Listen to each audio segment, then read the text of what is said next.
the fire extinguisher. So, who can tell me, in the home, what is the greatest danger of them all? Chewbacca. Well, dogs are dangerous for us, but what is very scary for us and for humans? Fire! Huh? Where? I was just answering what you asked us. Although your joke was awful, Fire, your answer was actually correct. Nothing can be worse than getting caught inside a house on fire. Don't know much about chemistry, but I can handle circuitry. That's an interesting idea. I have to try it out. And that's why every Pac-a-mat has a fire extinguisher inside of it. And how do you turn them on? Well, I'll show you at the end of the lesson. Nolik, listen, yell fire. How come? I just want to find out how the professor turns on a fire extinguisher. Forget it, Fire. I won't do it for you. Fire! Huh? Huh? You again! I was joking. It's a stupid kind of joke, and I want you to leave right now. Actually, I should call your parents to discuss this terrible behavior. Fire is no joke at all. Remember, never fool with fire. Of course, you should never play with matches or with lighters. Everybody knows that. But those aren't the only things that can cause a fire inside of a house. So can a stove or a fireplace. And don't forget electrical appliances, like electric burners, space heaters, and irons. If you act carelessly around any of these appliances, they can cause a fire. And we should never forget to take extra special care with sparklers, candles, and fireworks. Sparks can jump off of them and set fire to highly flammable things like paper, wood, or cloth. So, what do you do if a fire suddenly breaks out? That's right. You call the fire department by dialing the number for all emergencies, 911.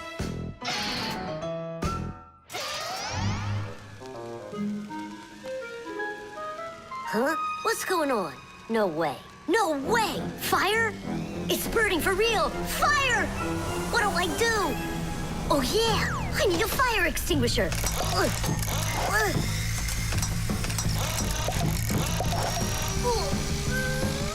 Where are you? And that's how a Pac-a-mat can become a fire extinguisher. Do you understand? We understand. There's a fire! It's over there! Enough! You don't know when to stop fire. I'm not joking this time. Please believe me, it's there. Nice try, Fire. Oh, look, he even used smoke this time. No, Simka. That smoke's from a fire. Uh-huh. I'm sure that this time it's for real. It's the truth. I swear I'm not lying. This time I think it's true. He's not joking. We've got ourselves a real fire here. Tula, Simka, turn off the soldering iron. Uh-huh. Got it. Be careful, kids. You have to stay back here away from the fire. And what can I do to help? Take out your fire extinguisher.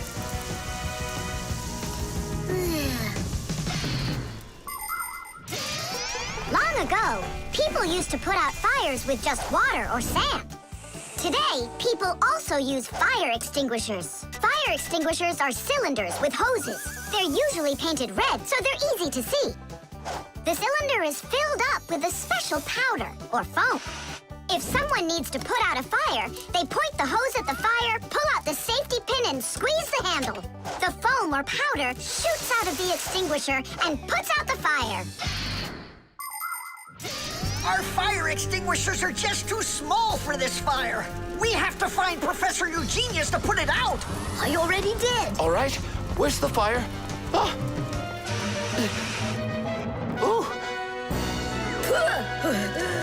Hooray! We put out the fire! You Fixies are just the greatest. Thank you. You saved the whole laboratory. Not at all, colleague. If not for you Fixies, I can't even fathom how this could have ended. And what I'm wondering is how the fire got started at all. Fire? I had nothing to do with that. Yeah, sure. Then who was yelling, fire, fire? You know what? Maybe it was you that set the fire. Well, if that's what happened, don't even think about coming back to school without your parents. Colleague, wait. It's all my fault. I didn't turn off the soldering iron. Forgive me. Now we know whose parents the school should be calling. The wires. Quiet down. Get ready for your lesson. Be quiet. Quiet down, please. Oh, it's so hot here. In today's class, we'll learn about... Whoa! What was that, huh? It must have been an earthquake. Yeah, it was an earthquake. Hooray! Sorry there, Professor. Ooh, I have to find an outlet so I can plug in this fan. Ooh, it feels terribly hot. It sure does. Well, keep looking. You'll find one.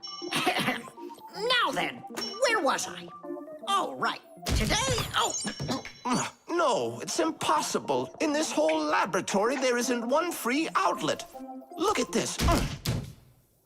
Just pull out one of these wires and then you'll have a free outlet. I can't. I fear I could pull out a plug for something important. Volt himself would get all tangled up in these wires. Whew. Don't worry about it, Professor Eugenius. We'll find a free outlet for you. That's right, my colleague. A cup of tea will do you good, so just go relax. Thank you, my colleague. And as always, I'm eternally grateful. Fixies have opened schools for their children in all sorts of different places, like factories, stores, and warehouses. Anywhere where there's lots of machines and appliances and places to hide from humans. And this is where we hold our school, right here inside the laboratory of Professor Eugenius. It's a fantastic place for me to hold class. Every day, new devices, materials, toys, and even food are brought here for examination. And there are lots of scientific devices and tools to study here as well. But most importantly, we never need to hide from the head of the laboratory. Because my colleague, Professor Eugenius, is someone I'm proud to call a friend. He loves Fixies, helps us anytime we need, and will never let our secret out. What should we do first? We have to start out with pulling apart these wires. That'll take a second. Over here. No, here. Nolik, come help. Let's do this. Come on, come on, come on, come on, come on. Just one more time. Stop it! I can't get out! Loosen the wires! We need to pull out this one. Stop this nonsense, will ya?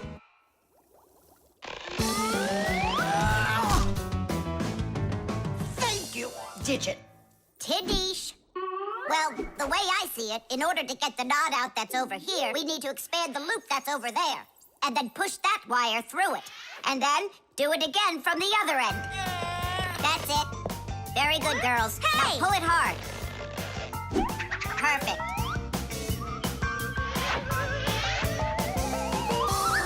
Hey, check it out. This green wire up here isn't plugged into anything. Then no one's using it. So that means we should go and pull it out from the outlet. Got it.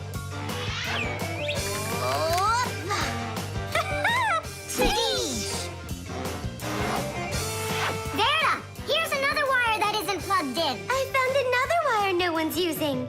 Simka and I found it together. Nolik, why are you so upset? Because you guys are doing all the work. How about this wire? Nobody's checked it yet. Really? Oh, wow! What? Did you find some treasure, Nolik? Uh-huh. There are 6 free outlets under here. Great! Now Professor Eugenius can plug in his fan, and his kettle, and even his soldering iron. To get electricity to a device that doesn't use batteries, you need to plug a pair of wires into an outlet. But it's important not to let the wires touch one another, or the electricity can burn them out. That's why wires are covered in plastic or rubber, so the electricity won't pass from one wire to the other, or to us when we touch them. So always be very careful with wires. And never, ever touch a bare wire. You could get killed by the electric shock. Oh, what would I do without my wonderful friends? Thank you. Sorry. I wanted to... I should go. Go ahead. That's a great idea. And we'll start our class. What were we talking about? All about wires. Well, it looks like our class is over. Time to go play. The bee. Tom Thomas, Hello. how come you're eating jam straight from out of the jar? Because it tastes so good. Oh, a bee.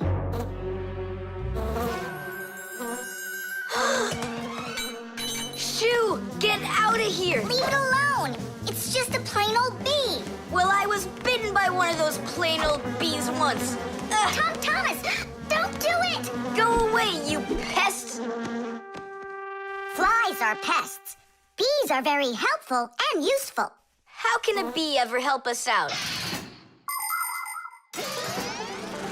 Bees are hard workers. They are constantly collecting nectar from flowers. Flying from flower to flower, bees transport pollen on their bellies. Thanks to this process of pollination, flowers produce fruit and seeds. In other words, bees help plants reproduce.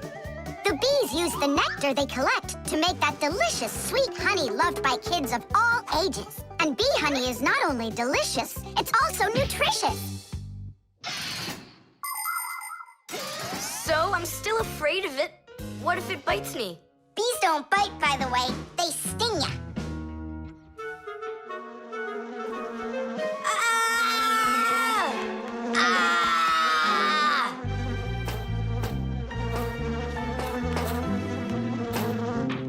Well, now I'm gonna show ya. Don't! The bee's the one who should be afraid. You tyrant. Yeah, you let it go, tyrant. Why are you calling me names? Who's stopping her? She can fly away if she wants. We need to show her the way out. Well, how? Here, little bee. Fly this way. Why don't you try going? Then what can I say?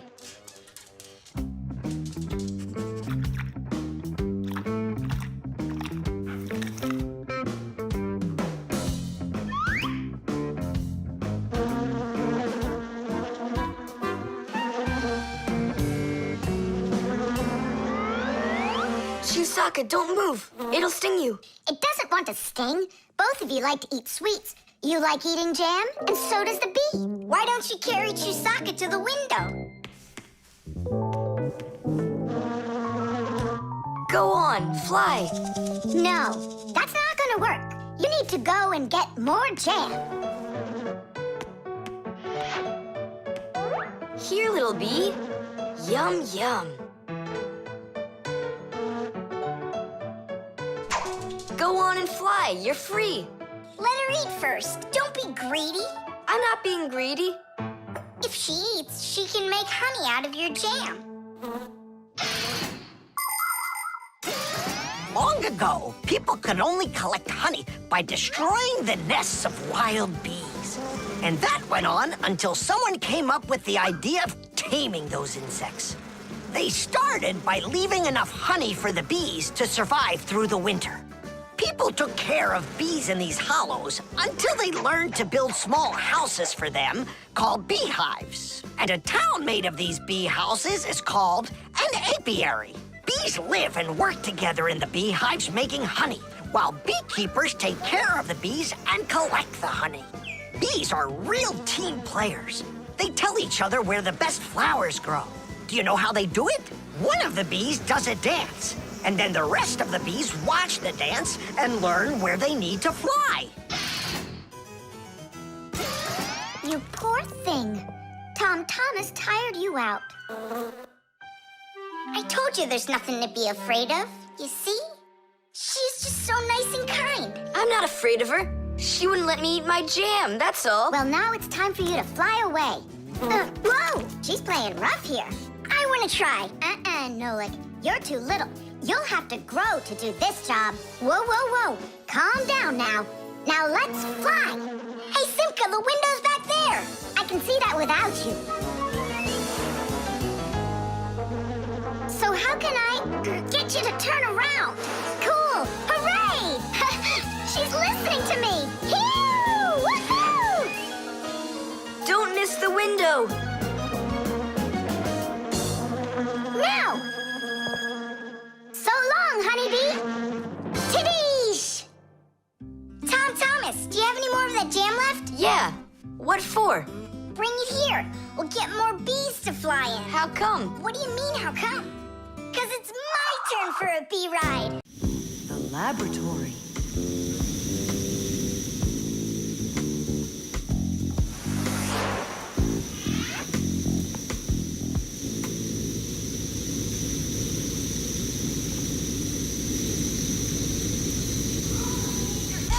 You've got to get to the school right away. What did he say? That we've got to get to the school. How come? Did you hear why? I didn't, did you? I wonder if Simka didn't go to school today. Or if Nolik got into some kind of mischief? Oh, I'm worried this is something serious. La la la la la la. And that's 5, 6. I like this hairstyle. 7, 8. Hi there. Hello, Verda. Where's Grandpus? I'm not positive, but go and look in the chemistry area over there. Over in chemistry? Tell us, was Nolik doing anything wrong today? Nolik? He's always fooling around. Right. So we're not here for anything Nolik did. Maybe something awful happened to him. Like what? Well, how about anything? This isn't just a school for Fixies. This is a laboratory. The laboratory where Professor Eugenius works is always humming. In the mechanical zone, Professor Eugenius tests all sorts of different devices to see how well they are made. In the chemistry zone, he conducts experiments on the quality and safety of food. In the electrical zone, he repairs electrical devices and checks their safety. Unfortunately, the professor can be absent-minded, and that can cause things in his laboratory to bubble, spark, or even explode.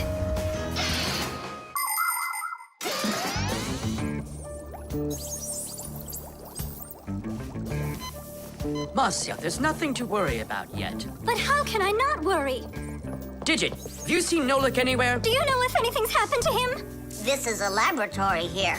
Who knows what could happen to anyone? Like what? What are you saying? Like that. I told you, things happen here. And where? Let's go, quickly! Marcia, no need to panic.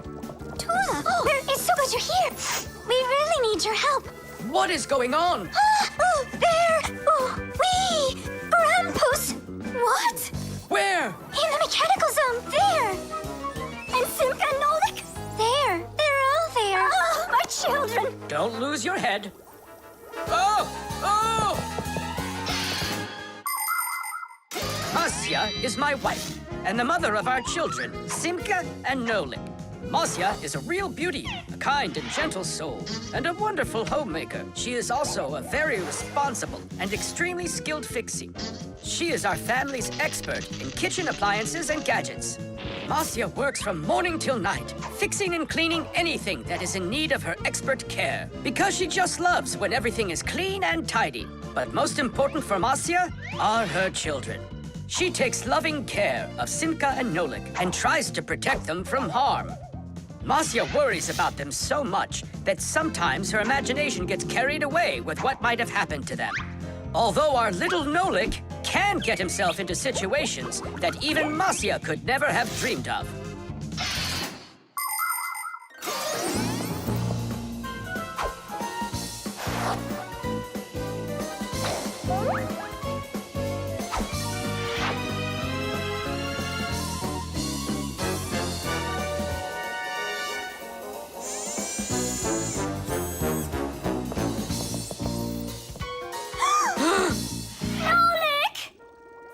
Hang on tight! We'll save you! Hey! You're alive! What's going on? I don't need to be saved from anything. So it's Simka we need to save, not you? I don't need saving either. I'm fine. And what are you so worried about? Everyone's alive. Then why did you make us come here? I need you to help with a little accident we had. Nolik, was this your fault? Oh, no, it's not Nolik's fault. Quite the opposite. He was trying to help me fix it. Papoose, we need you to help us with one of the pieces that we couldn't get back in place. This one? Tadish! Oh, a perfect repair. Huh, that was really the only reason we had to rush here? Why not? There was just no way we could let this wait, so I sent for you. But Fire said... Why fire? Why is it always fire? How come you had to scare us so badly? I'm not the one who scared you. You did that all by yourselves. The clocks. Go around. Left side. That's crazy, you'll crash! No, I won't. See, I told ya. What? Huh? Nothing. Now you talk with your computer like it's your friend. Listen, that's enough playing for today. Oh, Mom, just a little more. I'll give you half an hour while I cook dinner, and that'll be enough for today with the computer.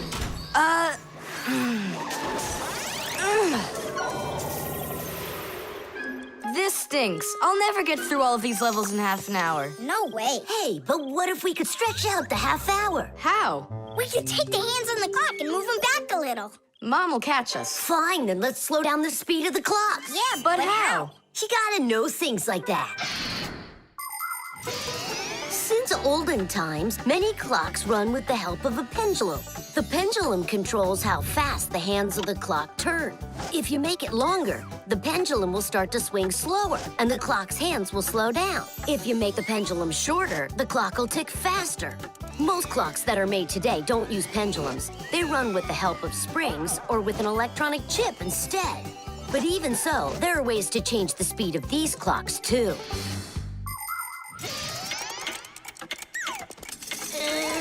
Push it! Wow, you did it! It's amazing how much slower it is. that'll give you lots of time to play. But now you gotta slow down the clocks in the kitchen. Yeah, and every other clock you got.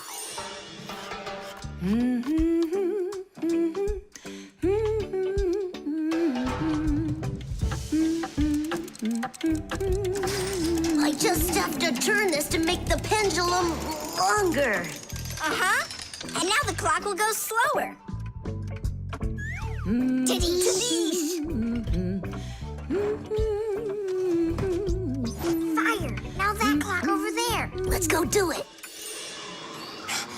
That's it! We slowed down every clock, and your mom didn't see a thing. That's great. Yeah. Wow, Tom Thomas, you're cool!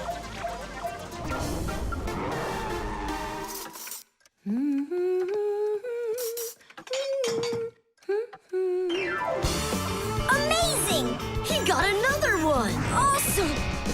You're unbelievable. Way to go. Huh. That's strange. Hooray! Incredible. Yay, I did every level. Oh, thanks. You're both just the time masters of the universe. Yeah, but I'm getting really hungry and Mom hasn't called me for dinner. 'Cause a half hour hasn't passed on the clock. Hey, do you smell that? Something is burning. What happened? A fire? I don't get it. I was just waiting for 30 minutes like I always do, but everything burned this time. Maybe the clock stopped? No, take a look. They're working. Oh, I'll make you some oatmeal. Oatmeal for dinner? Mom, I need to, I'll be right back. You see what you've done? Time masters of the universe? You gotta go speed those clocks back up. Okay. We'll speed them up. They'll be caught up in no time. Humans have come up with lots of different ways to measure time. For example, if you stand a stick in the ground, you can measure the time of day by watching where its shadow falls. That's a very simple clock called a sundial. Another simple and ancient clock is a water clock. It keeps track of time by measuring how much water has poured out of it. And if the clock uses sand instead of water, it's called an hourglass. But humans weren't able to accurately keep track of the time until they invented mechanical clocks. They come in all sorts of sizes, from grandfather clocks to watches worn around the wrist. Today, we also have easy-to-read and accurate electronic watches and clocks. But the most accurate clock of them all is the atomic clock. It tells the entire world the exact time.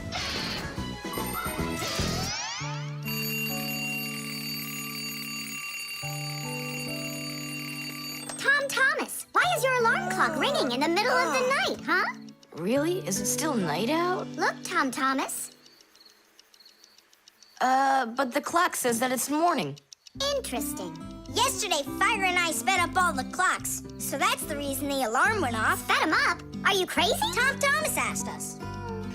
So what do we have to do now? Don't you know? Get to school, it's time.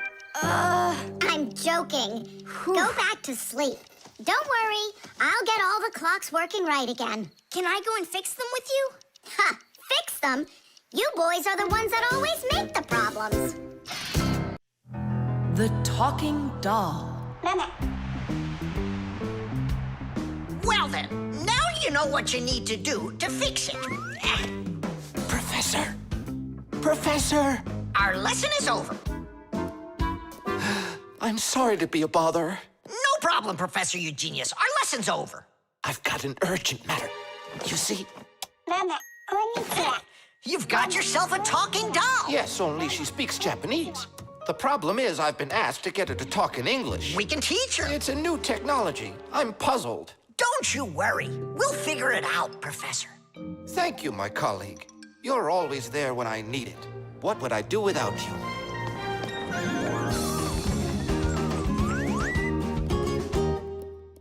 Professor, can you tell us how toys talk? Not now, children. We'll learn about the doll tomorrow.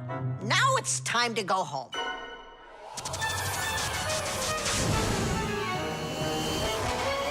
I already know everything about that doll. You do?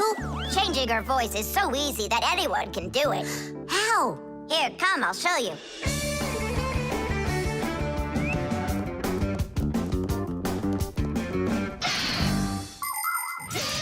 Early talking dolls used to work with a noisemaker inside. When the doll was turned over, air inside the noisemaker got pushed through a squeaker at the end of it, making a noise that sounded like the word mama. Mama. Funny. Today, the noises are recorded onto an electronic chip that's part of a little player inside of the doll. Just press a button and the sounds start playing. So now dolls can say much more than just mommy or daddy. They can say anything at all.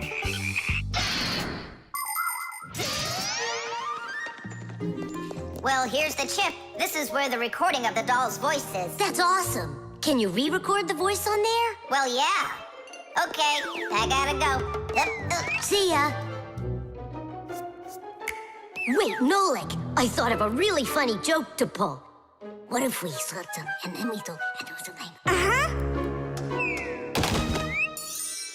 Well, now, as I promised yesterday, I'm going to tell you all about talking dolls. Some start talking when you rock them, while others react to noise. And for this little lady, you need to press a button to get her to talk. Who wants to? Tula. Me? Well, okay, I can do it. Go ahead. And you'll hear her say, "Hi there, Mama."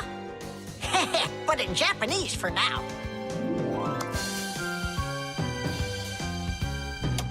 Tula, is that Japanese for hi there? Tula! Why are you hiding a picture of Digit in your Pac-Man? How could she ever know that? Maybe you're in love? That doll is alive! They call that joking. I just thought of a better joke that we can play. Yeah. What? Tula, don't cry. She's not alive. She is alive. I'll tell you who did this horrible thing. It was Fire and Nolik. It's true, but now the joke will be on them. How? It's easy. All we gotta do is go. The smartest Fixie in our class is Digit. Sometimes I think that he knows everything about everything. Professor Grandpus has a lot of respect for him.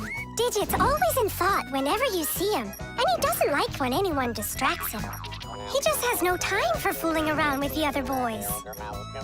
Digit prefers to solve problems using his brains and not his muscles. That's why he can have a tough time in gym class. But he's so sweet that it makes you want to help him. To tell you the truth, Digit isn't always great fixing things with his own hands. But no one understands technology better than he does. If something breaks, Digit can always figure out exactly what's wrong with it and the very best way to fix it.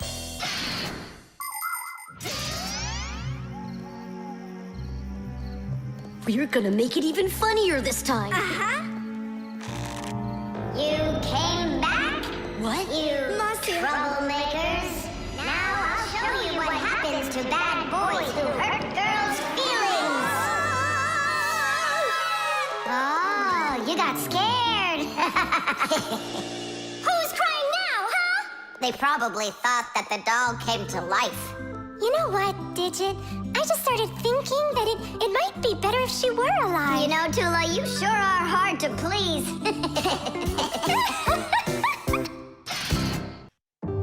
Modeling clay.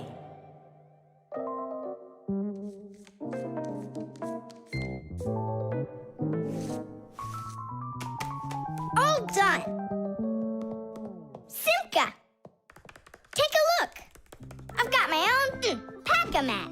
Now look at that. A pack-a-mat made out of modeling clay? But this one's my own, and it looks just like a real one. Okay, you're right. It really does, Nolik. Simka, Nolik, what's up? Hi there, Fire. Wanna play some tag with me? I really wish I could play tag, but unlike you, I've got tons of work. Yeah, like what? Well, a bathroom hook fell down. Tom Thomas broke the lamp on his desk. The aquarium has a tube that's leaking. So go and play. I have to get a pack-a-mat. Oh. I wish I could play tag. Hold on. Nolik, you've got a pack-a-mat. Uh-huh. Although I gotta say, it looks a little strange. That's because it's... Let's fix everything before Simka with your pack-a-mat and my Fixie board. This'll be great.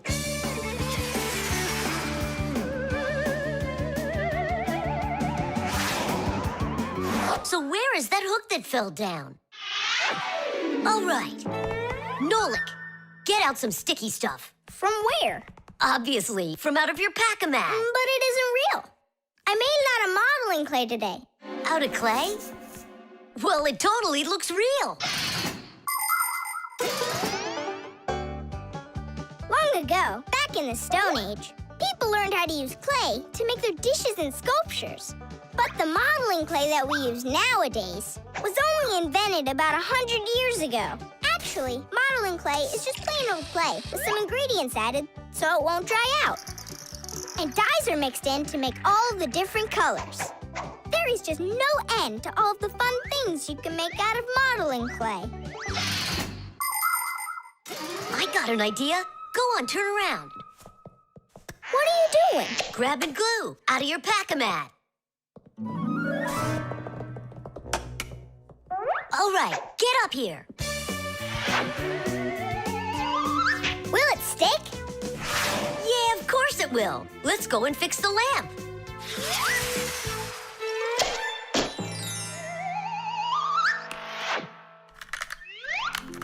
We can't fix this without a real pack-a-mat. Yours will work just fine.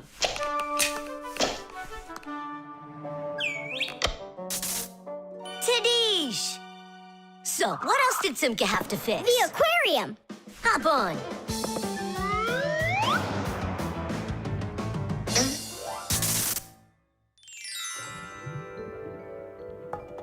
Well, where's that leaky tube? Here, it's leaking at the joint. Yeah, this tube is gonna need a lot of modeling clay. Give me the rest of your pack-a-mat. Sure. And here's a souvenir. They're all done. What's all done? We already fixed everything. And what did you fix it with? Modeling clay. Ha! Modeling clay isn't gonna hold anything. Well, I say it will. Wanna bet? All right.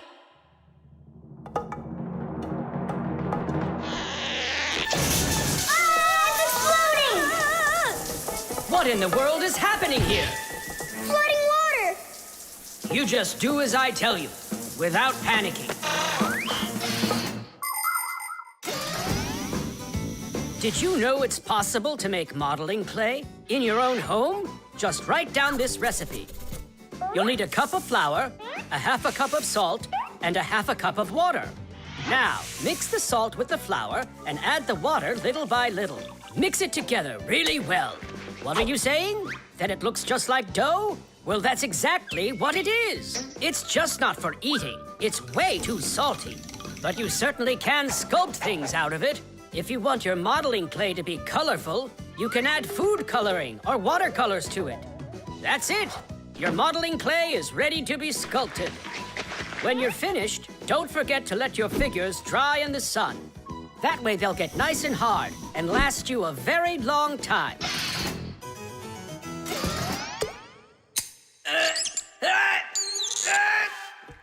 Phew. We almost didn't make it. And did you fix the lamp with that modeling clay? Uh-huh. And the hook, too. That was not a good idea. But it was really quick. Hey, that's true. That's why I want to give a medal to you. You're heroes. For real? Of course you are. And here it is, your medal. But it's made out of modeling clay. Your reward fits your heroic deed. Invisible ink.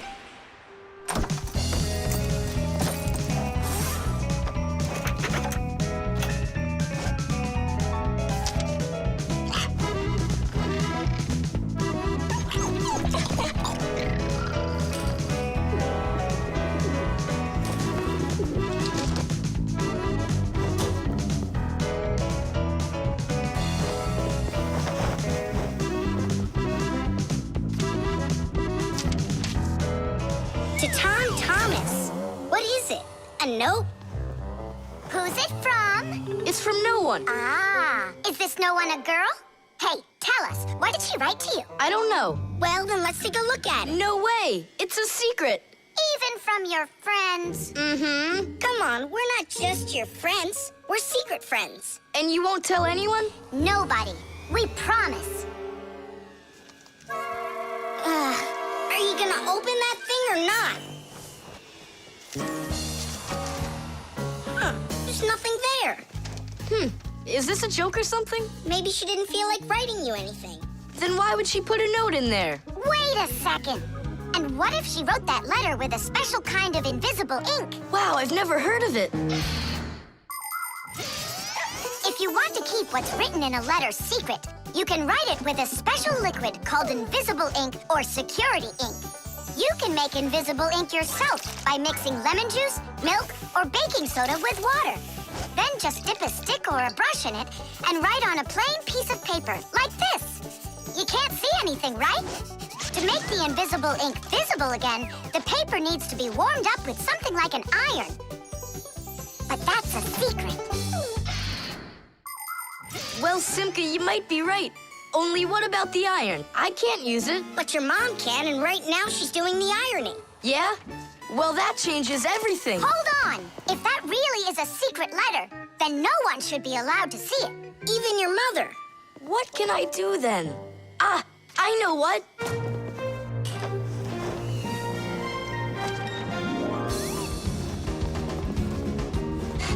Mom, can you iron my shirt too, please, will ya?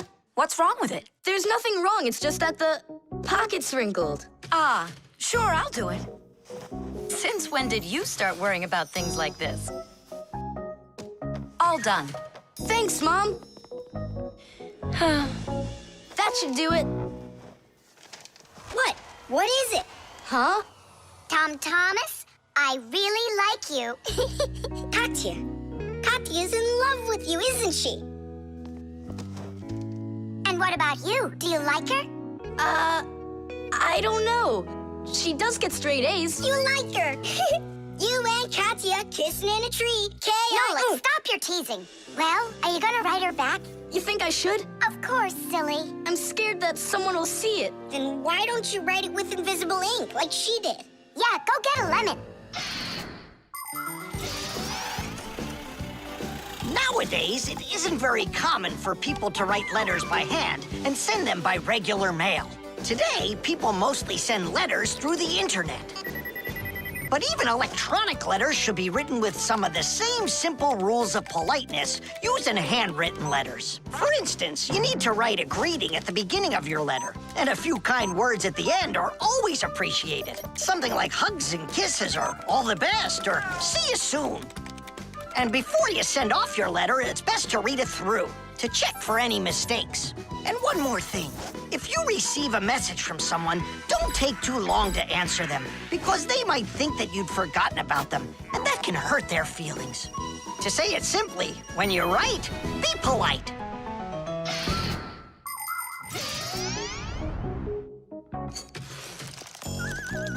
Go on, write. And what should I write? Come on, tell the truth. Just write this. Forgive me, Katya. Only there's another girl I really like. My one and only Simka. Nolik! If you don't like it, then why don't you think it up? Tom Thomas, just go ahead and write how you feel deep down in your heart for Katya. Katya, I like you too. Like that? Is that all I have to write? Would that be okay? It's lovely. Kissi. Just zip it, will ya? Tom Thomas, is that everything? And did you make sure to check that you didn't make any mistakes? No, but I'll check right now. Huh, all the words disappeared. Well, if there's something wrong, only Katya will find it. The stain.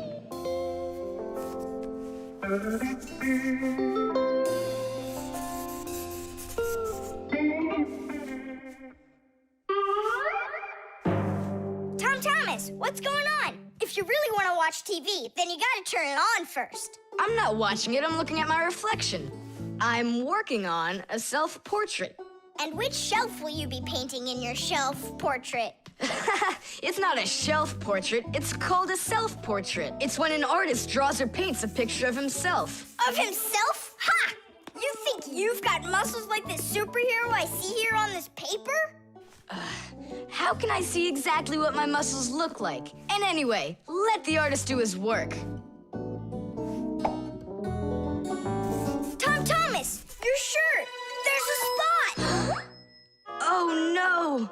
Wipe it off, quickly! It's even worse. So now what?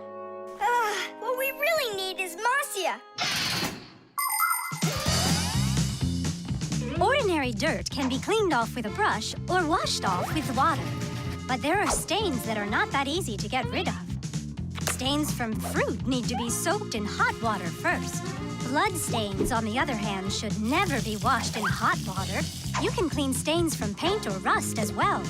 Only for those, you'll need to use a special stain remover. But stain removers should only be used with the help of a parent or other adult that knows how to use them safely.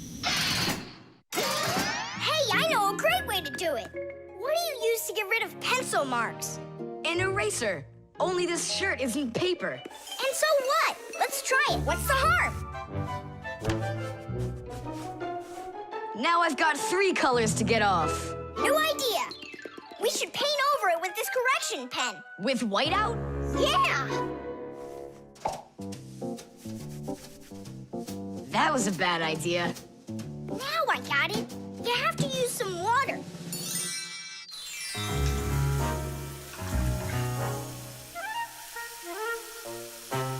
The wash should be better, don't you think? No, you can't wash whites with colors. And you've got a white shirt with colors all over it. Then how about if we try some more water? How much more can you use?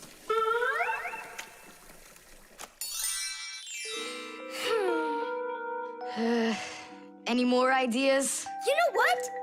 It's possible we did something wrong. Everything you did was wrong. You should have used a spot remover to clean off that stain. A spot remover? No way! Oh, take a look at it, Simka. I think it's marvelous. They painted that white shirt so nicely.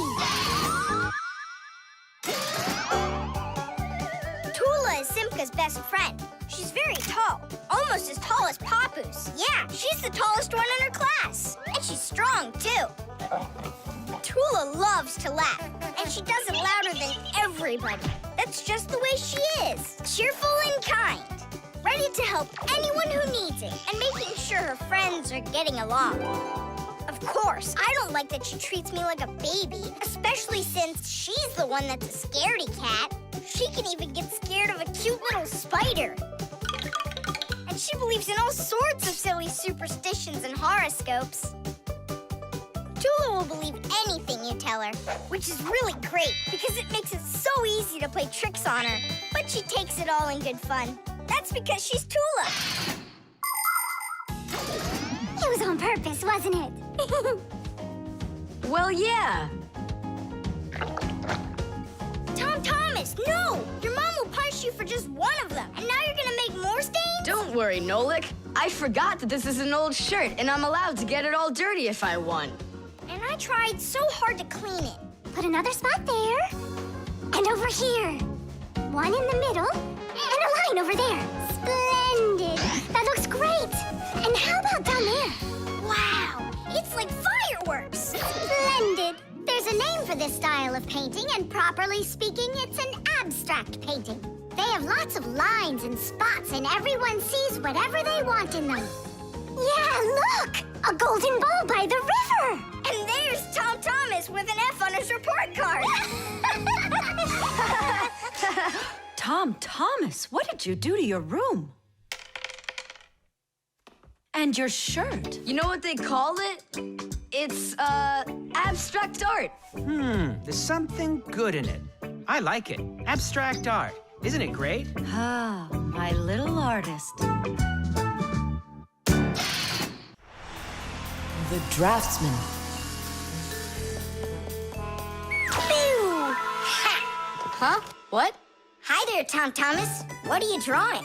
I'm not drawing. This is called drafting. What's the difference? Tell me, is that a circle? Sure is. And that? It's a circle, too. Only it's a rounder one. Of course. That's because I drafted it with a compass. And now I've got a real target. So now I'll load my dart gun. Whoa! Why'd you shoot that thing at me? It was the gun. I didn't even pull the trigger. What? Did it break? Let's open it up and see. There. This little part broke.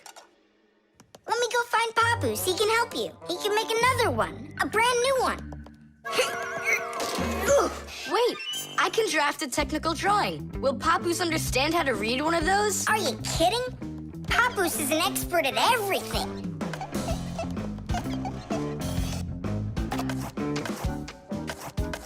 Done. Wow, Tom Thomas, you're a real technical drawer. A draftsman, Nolik. That's what they call it. Try drawing a perfect circle by hand. Can't do it, huh?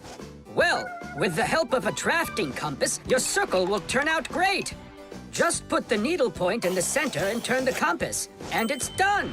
A compass is only one of the many different tools for drafting. For example, if you need to draw a straight line, use a ruler. And if you need to draft a frame for your picture, you can use a triangle. First draft one side, and then the other. And then to finish your frame, just turn the triangle upside down and draft the two remaining sides. You'll get a perfectly squared frame. There are also drafting instruments for making curved lines. They are called irregular curves, or French curves. But actually, now people use computers more and more for drafting technical drawings. Papa's! Huh? What happened? We really need your help. One of the parts broke in Tom Thomas's dart gun. Could you make it? What kind of part exactly? Look, here's a technical drawing. So, you even got a technical drawing.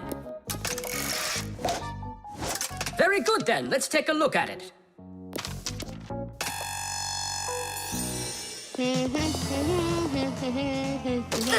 Here you go. Super. Let's see. It's not gonna work. You see, it sticks out here on the side. I need to draft another technical drawing.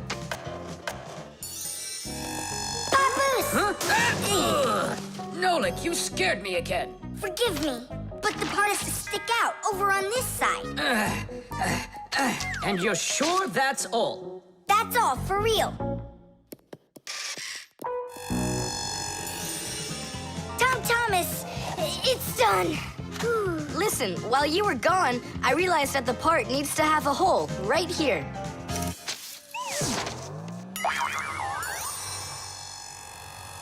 Papoose? Again? Sorry about this, but there's a hole in this thing, too. A technical drawing is a special kind of drawing. It has to precisely describe the thing that needs to be made. To do that, the drawing must be very accurately drafted and include all of the measurements. And that's not all. If the object is complex, it must be drafted from at least 3 sides, including the front, the side, and the top. You see, the object looks different from every side. So if you don't want to work over and over again, learn to draft correctly.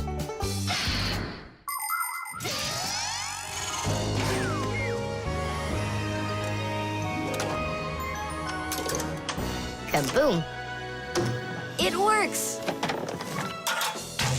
Bullseye! And all thanks to our technical drawings. Yeah, after 3 tries, right? Some draftsman you are. Now I can draft all sorts of technical drawings. Even one of you if you'd like.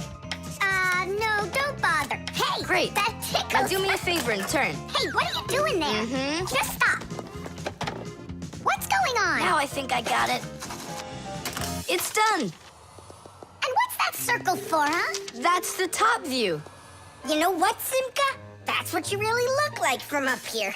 Nolik, take this over to Papoose. He can use it to make another Simka. No thanks, Tom Thomas. For me, 1 Simka's enough. The camera.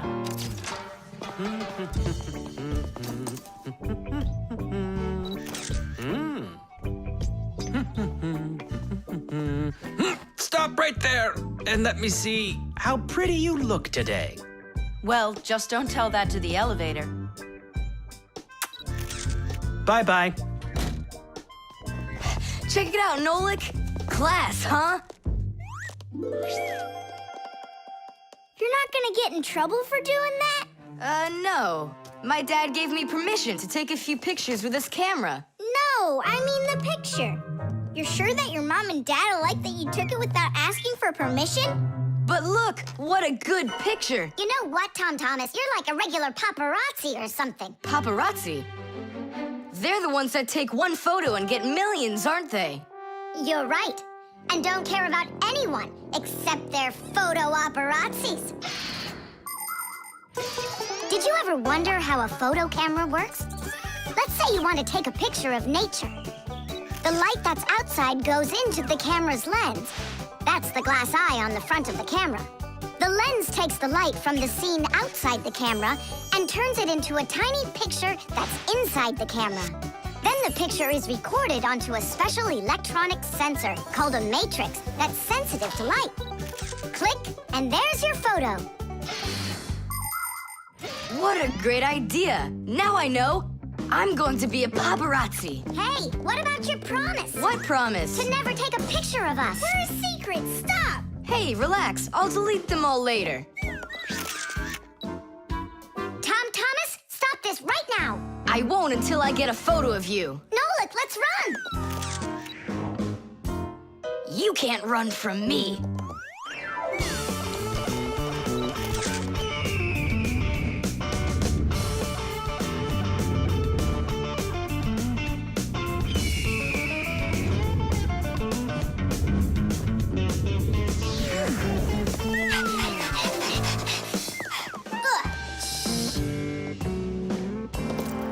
Chusaka? Aha! I've gotcha. The story of the century. The monster and its prey.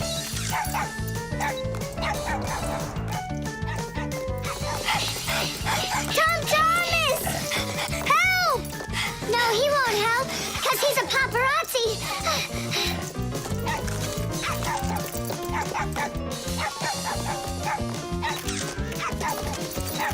Yes! I got it! That's my best photo yet! What's all this noise about? Awesome shot! The first cameras were invented almost 200 years ago, but they worked very slowly.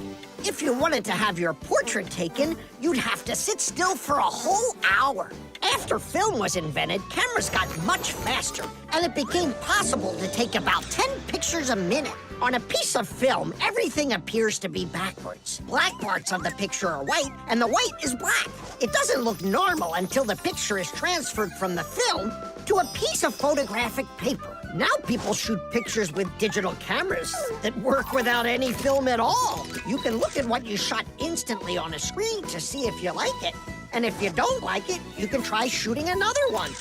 And today, you don't even need a separate camera to take pictures. Almost every mobile phone has one.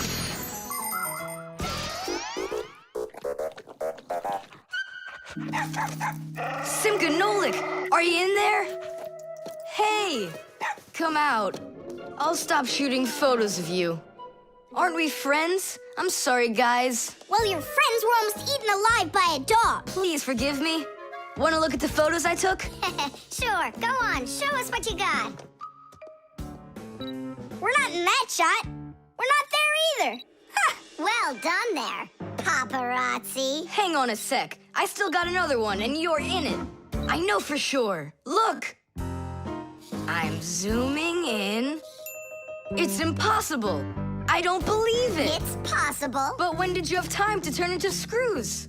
The same time you were pushing the button. When we're scared, we can change faster than the blink of an eye. You lost. Paparazzi. And what are you gonna do with your millions, Mr. Paparazzi? Would you please stop calling me that? You got it, after every one of those photos is thrown away. All right, I'll delete them. And do I have to delete this one too? No, keep it. It's a great shot. I never even saw you take it.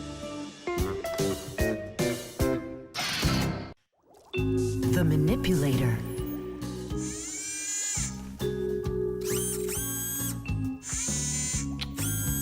Well, what do you say, Professor?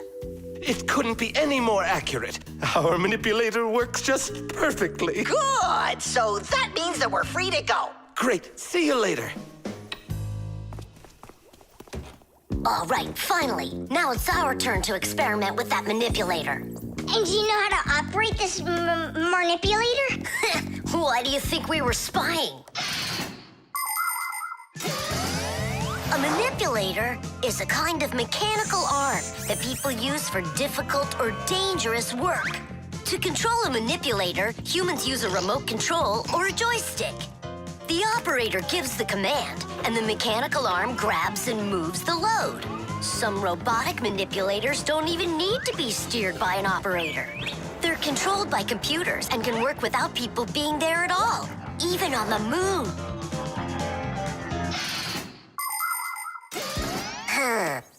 What is this button for? How about this one? Would you like to take a ride? Right now? You're scared. Scared? Not one bit. Then off we go. Yeah, cool. Ha, this is totally awesome. Well, hang on. This is gonna get even awesomer. Professor?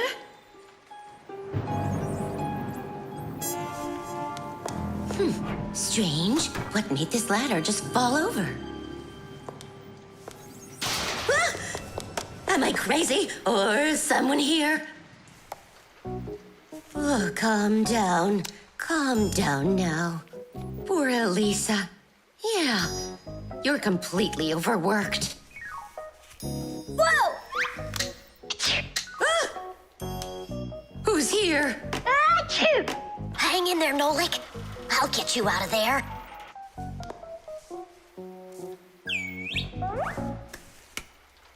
My compact's gone. Oh dear, what's going on? Ah! Stop this nonsense right now, or I'll call the police on you. I don't believe in ghosts. I don't believe in ghosts. I don't believe in... Ah! Where are you pulling me? I'm going to faint. I'm warning you. That's all. Goodbye. Ah.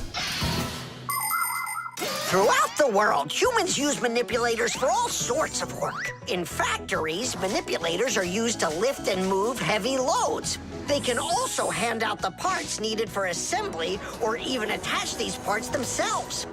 In hospitals, more precise manipulators are used by doctors to help perform operations. Manipulators are also used in places where the work is simply too dangerous for people. For instance, where there are deadly chemicals, or places where humans can't get to easily, like somewhere underground where there isn't enough space to move, or deep under the water, or in outer space where there's absolutely no air to breathe.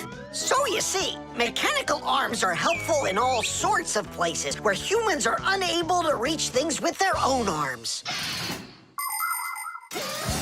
Hang on, Nolik. How can I get that thing open? Ugh, I got it!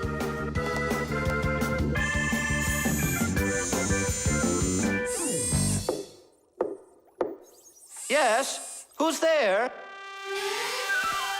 Ah! What's going on? Achoo! Nolik? What are you doing in there? Achoo! We just took a little test flight. Is this yours?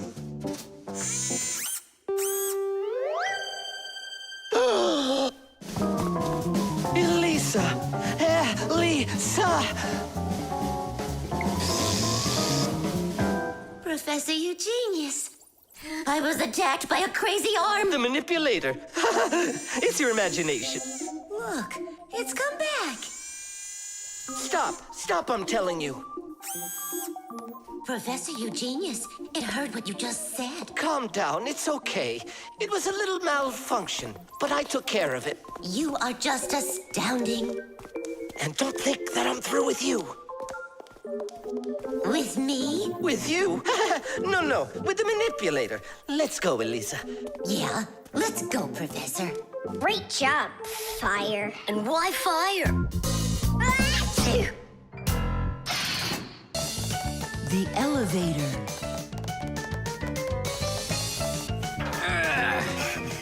Papa's Marcia, we gotta hurry. How come? Tom Thomas is going to see the circus. And what? We want to go with him, can we? The answer's no. Just you kids without supervision. Who said no supervision? His parents are taking him there. We'll be careful, don't worry. They won't even notice us. Well, if Tom Thomas's parents will be there. Hooray! We can go! Wait a second. I didn't even say yes yet. Yeah. Simka, Nolik, where are you? We gotta hurry up. Tom Thomas, it's time to go. I'll be right there. We're ready. Climb into my hood. Ha! I know who's going to the circus today. Whoa! Huh? What just happened? I think that the elevator broke down. Don't you worry. Emergency operator. We got stuck in the elevator. Understood. Please wait. We'll have the elevator fixed within the hour. That long? That means we won't get to the circus on time. Tom Thomas, we'll go get Papa's and Marcia. I'm sure they can fix it. People need elevators to help them get to the upper floors of tall buildings. When someone steps into an elevator and presses a button, the elevator's electrical engine starts up. It pulls the cable that is attached to the elevator cabin, and the elevator goes to the desired floor. The cable hangs over a wheel, and it usually has a heavy counterbalancing weight attached to the other end of it. This counterweight balances the elevator and helps the electric motor do its job.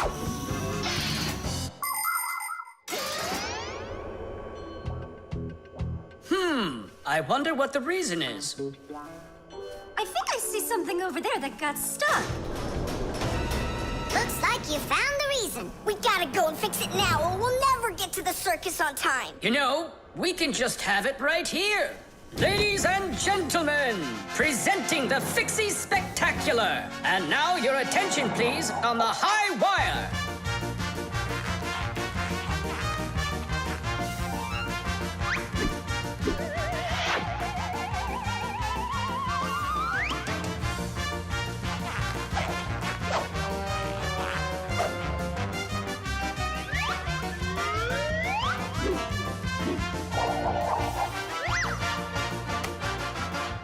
Whoa! Just don't look down! Then I'll close my eyes and I won't look anywhere at all. Ow! And now we bring you our very own aerial gymnasts. Hoop,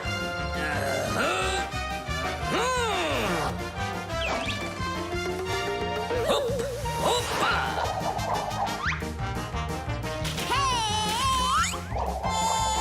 Yep. Hoopa.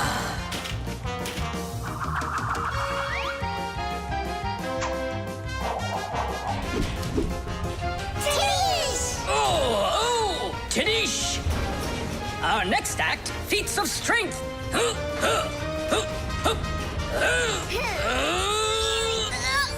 won't come out! I know how to fix it! With a death-defying circus act! Point your eyes up! Marcia, where are you going? Up to the electric motor! Do you know the right way to behave yourself inside of an elevator? First of all, small children should never get into an elevator by themselves. They should only go in with their parents or other adults they know well. When getting onto an elevator, the adult should always enter first and then the child. When it's time to get out, it's the other way around. First the child leaves and then the adult. If you are taking a dog onto an elevator, make sure its tail and leash are completely inside so they don't get stuck in the door. And there's one more thing. If the elevator suddenly stops for some unknown reason, don't try to break out of it yourself.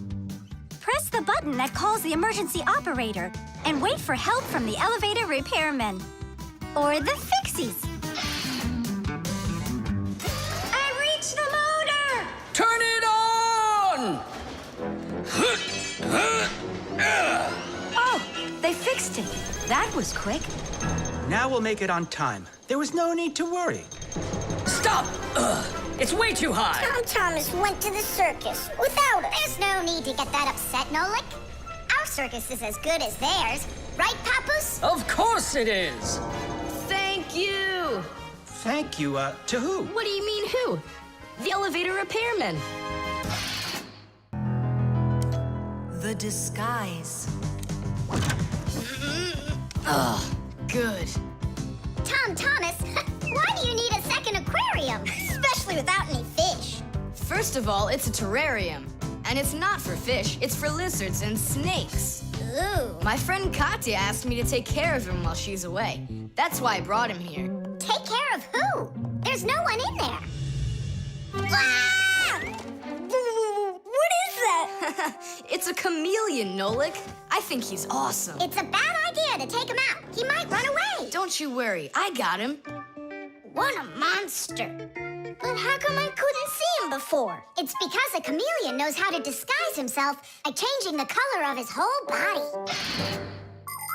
Have you ever seen a military uniform? They have special patterns and colors that help soldiers hide. That's called camouflage, and people learned it from animals. For instance, a caterpillar can look like a twig, and a seahorse can look like a piece of coral. An ordinary gray rabbit becomes white in the winter, so a wolf will have trouble finding it in the snow. But the champion of camouflage is the chameleon. This master of disguise can change its color in just a matter of seconds. Hey, Tom Thomas, where'd your chameleon go? Oh, it disappeared. It didn't disappear, it camouflaged. He won't hide for long. Let's find him.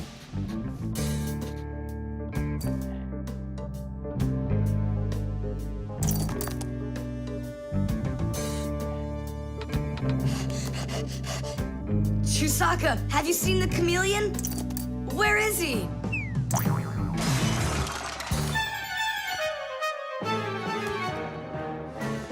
Do you see him?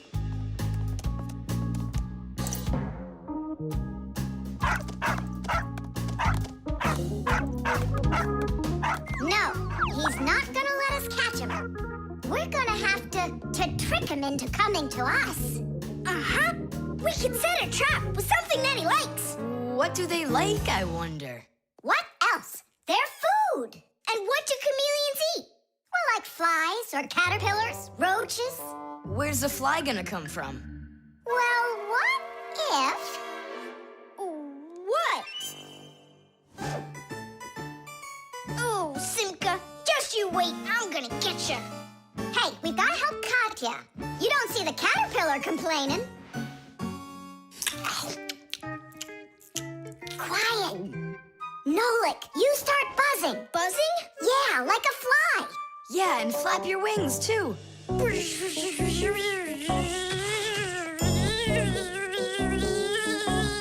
Simka, how long do I gotta keep doing this? Until the chameleon shows himself. Just keep buzzing.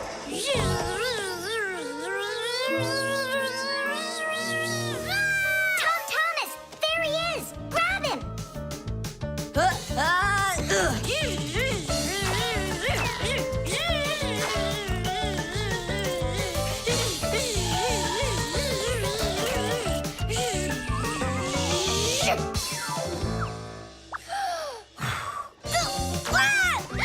Let go of my brother. Tom Thomas, quickly. I've got a hold of him.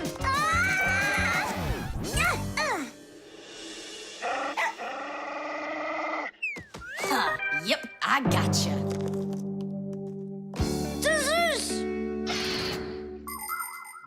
In the army, they use camouflage all the time. They use nets that look like bushes, paint their tanks in colors that make them blend into their surroundings, and even fly in special planes that can't be seen by radar. They do everything they can to disguise their location. But it's not just the army that uses disguises. Photographers camouflage themselves to take pictures of wild animals. People use makeup to camouflage their blemishes. And artists, they disguise old walls with bright, happy pictures. And people just love to put on masquerade parties where they disguise themselves in costumes and masks. And of course, Fixies have their own great disguise. Remember? Well, what is it?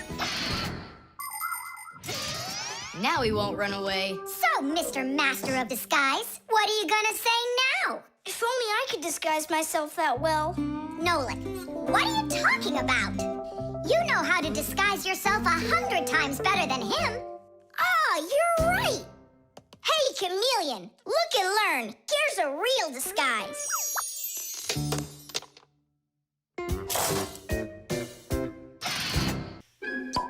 The suction cup.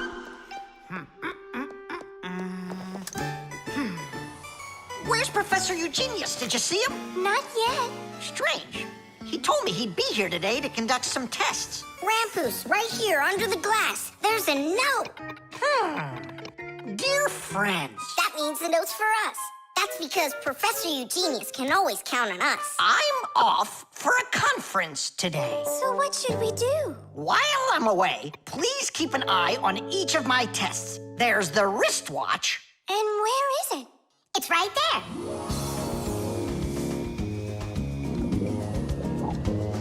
Look!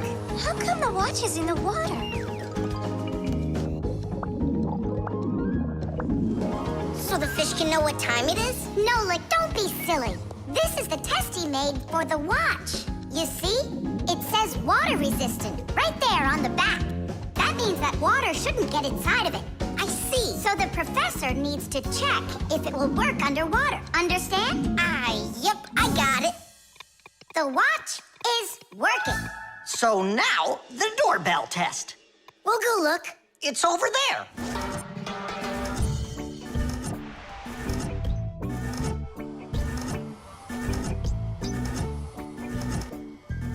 What's that thing doing?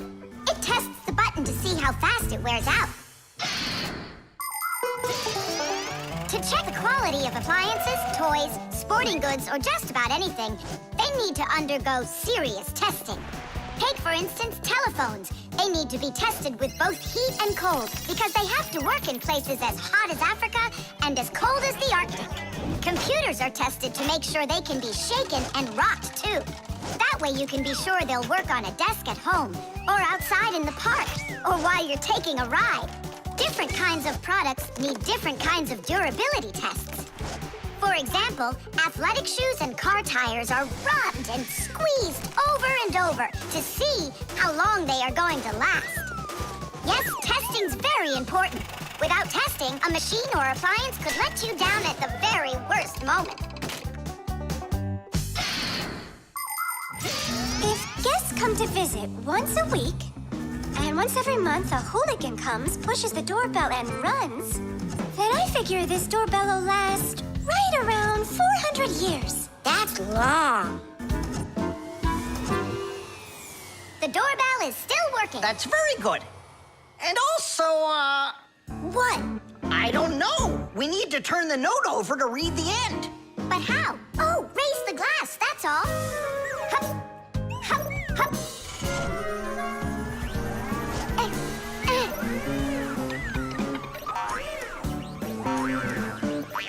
I can't get a hold of it. We should find a suction cup. A suction cup? Suction cups are made out of rubber or other elastic materials. When a suction cup is pressed against a smooth surface, the air inside is squeezed out. The air outside wants to get back in, and so it pushes down on the cup. The rubber edge of the cup won't let the air leak in, so the outside air keeps pressing down, and the cup keeps on sticking. And that's how a suction cup sticks to a surface by using the power of air. Wait a minute. I know where there's a really big suction cup that we could use.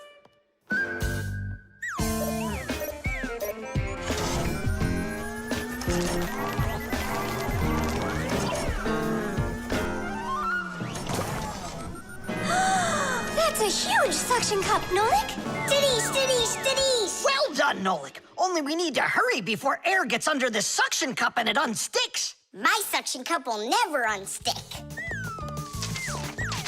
Well, let's see what it says here. Simka, you'd better hurry. And make sure nothing gets broken here in the laboratory while I'm away. Huh, and what could get broken around here? Ah, the glass, look out!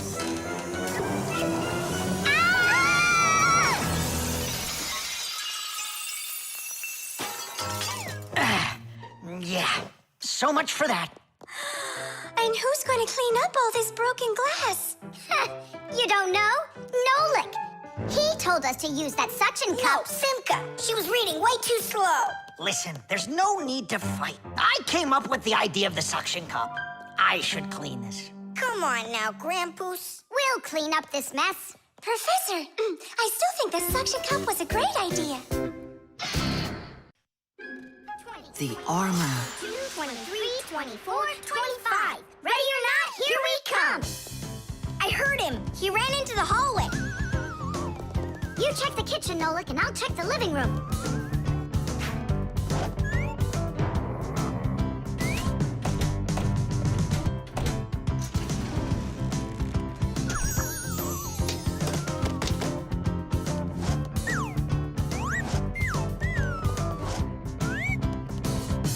Well, I just don't get it. Where could he be hiding? The office. We forgot to check in there.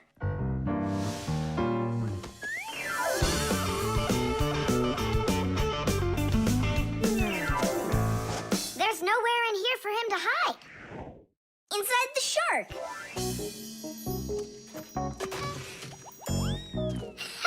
Nolik. Tom Thomas couldn't even fit half of himself inside of that shark. Yeah? Then in that huge vase. Uh-huh. He's all scrunched up in there and laughing at us. Oh! Simka! There! Did you hear that? He is in there! There's no one. But I know that I heard a hee-hee. You imagined it. Let's go take a look in the bathroom. I imagined it. It's so stuffy inside this armor.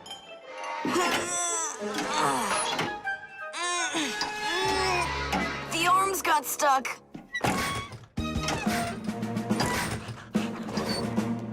Where else else could it be? Who is that? Simka the Knight, he came to life! Well, how much longer are you gonna look for me? Armor is very hard clothing worn by warriors to protect them against swords and arrows. People started making armor in ancient times, but the full body armor that knights wore didn't start until the Middle Ages. The armor worn by knights on horses was heavy. It could weigh 100 pounds, and if a knight got knocked off of his horse, he'd need help to get back up again. By the way, the knights' horses, they wore their own heavy set of armor for protection. Hey, did you turn into statues? Tom Thomas? Is that you in there? Who else? Lift up this visor, I can barely breathe. And how come we should do it? 'Cause I can't. Don't you see? My arms got stuck. We see. You look funny. Funny to you, but now I'm stuck and I can't get out of here. Come on, help me out, please. Great! Chusaka's just what we need right now. Chusaka, what's wrong with you? It's me. Hey, stop it.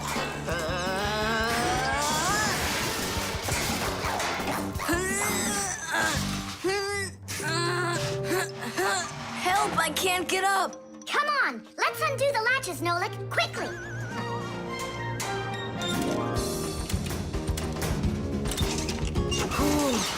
Thanks for helping me. It was nothing. I couldn't have done it without you. Let's put the night back together. Uh-huh. Before Dad gets back. Protective clothing isn't just for people who are fighting in battles. Travelers put on special nets to protect themselves against mosquitoes and gnats. And beekeepers wear protective clothes too. If they had nothing to protect them from bee stings, their job would be quite painful. Without their protective clothing, it would be impossible for firefighters to go into burning buildings and save people. And how could astronauts go into outer space without special clothing? It's freezing up there and there's no air to breathe at all.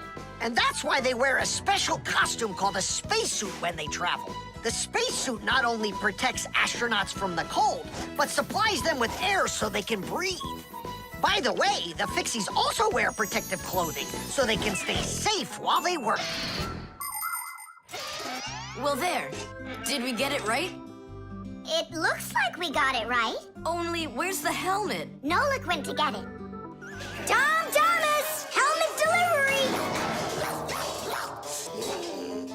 Thanks there, Chusaka. Whoa there, Warhorse. Calm yourself down. There we go.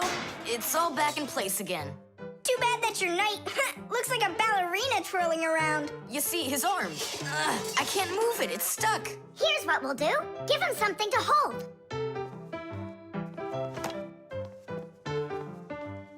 Well, how's that look?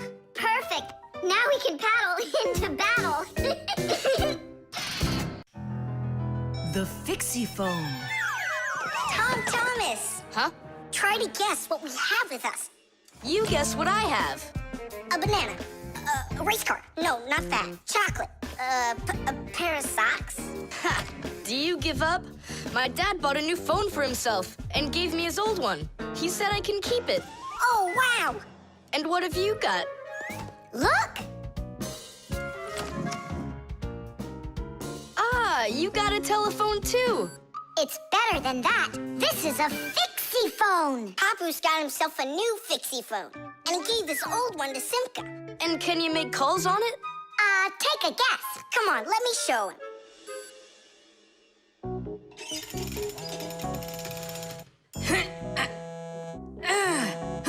Hi there, Papus. Hi, Nolik. Why are you calling? Just to say hi. Nolik, don't just call me if you know I'm working. All right. See that? So what? I can make calls on my phone. Calls to humans, that is. But to Fixies, you can't. A Fixie phone is a smartphone made just for Fixies. Not only can Fixies call each other with it, but they can get onto their own special Fixie internet. On a Fixie phone, you can find a camera, a flashlight, news, games, movies, and Fixie ditties. Those are the Fixie's favorite songs. Fixie kids love them, and so do their parents, because Fixie phones can easily let parents know where their kids are and whether or not they're in trouble. Over the years, humans have learned how to turn telephones into mobile phones and mobile phones into smartphones. They use them to call each other and to go on to their internet. A smartphone is almost as powerful as a computer, but they still have a long way to go to be as good as Fixie phones. Yeah, that's really cool, guys. Only this phone does the same. But can your phone do this? Take a look over here. You mean here? It's just a mouse. And now, look here. Whoa! But he's not on there. But look, he's here. And that's not all. Watch. A mouse helps the user navigate around the computer. And when we move it... You get it? No one else can see the Fixie except for you. And he can help you. Super! Oh, it'd be great to have my own Fixie phone. What are you talking about? You're not a Fixie. What a shame. I'm off to school, guys. He gets so upset. He even forgot to take his phone. I have an idea.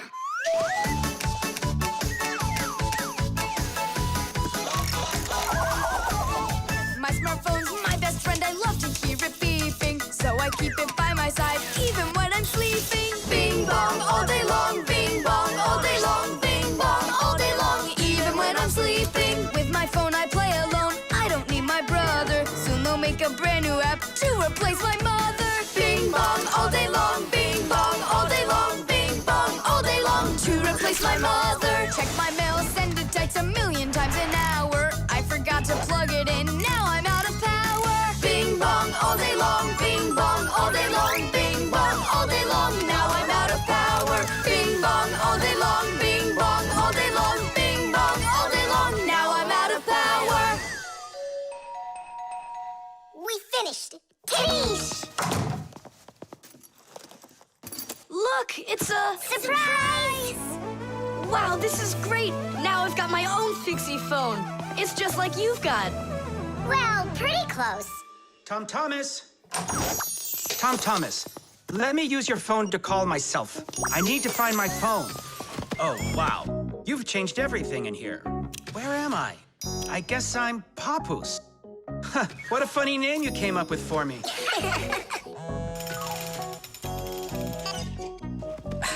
Nolik, just stop. I don't have time for your fooling around. What? Who is that? That's, not Nolik. Who is this? Do you know who I just called? Does anyone know who this phone belongs to out here? Oh, your mother found it. I'm coming. We'll fix those numbers later. Ugh, Papoose is gonna really give it to us. Give me your phone, Tom Thomas, and I'll delete all the Fixie's numbers from it. But how can I call you up then? Why would you have to call us? We're always close by. The gramophone. And that's a photograph of my mom when she was little. She sure looked happy, didn't she? Because parents were all happy when they were children. But then they grow up and start getting all gloomy and as boring as can be. Oh, what's this, do you know? A song about a screw? It's total nonsense. Nonsense? It's about a screw, which means it's practically about Fixies. Why don't we listen to it and find out? If it's good, we can all dance together. How do you listen to this thing? Like this? Why don't we try to use the player? We won't fit in there. Look, right here it says gramophone record. See? So we need to find a gramophone player. Find what? Let's go to Grandpus. Grandpus, we found a song about a screw we want to hear. We're looking for a player, for a gramophone record. Ah, I understand. What you need is a gramophone. A gramophone is an old appliance that was made for playing back sound that was recorded onto records. If you want to turn on a gramophone, you need to turn the handle to wind up its spring. The spring makes the record spin. Then, a needle is placed on top of the record, and as it moves through the groove on the record, it shakes a little, which makes a diaphragm, a sort of mini drum skin, start to vibrate. The big horn of the gramophone then makes the sound louder, and we hear a voice or music. The most amazing thing is that a gramophone doesn't have an electric motor or any electronics. That's right, you don't need electricity for a gramophone to play back the sound that's recorded on a record. That's because a gramophone is an entirely mechanical wonder. If you want to know, there is a gramophone in the office of Tom Thomas's dad. It's on the desk. Great, let's go. Thanks would be nice.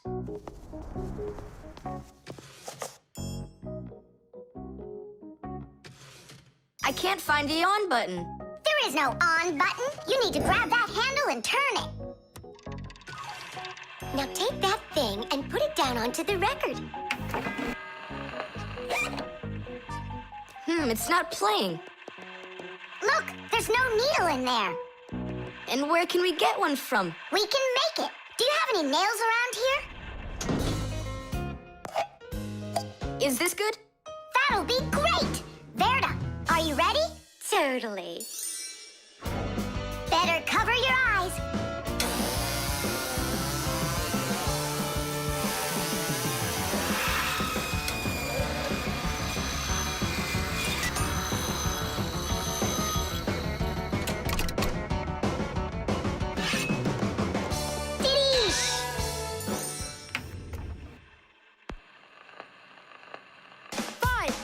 It's working, listen. A little screw went for a run, and now without this little part, everything just falls apart. If you think a screw is nothing, take it out, but just beware. Everything will break without them, with no little screws in there.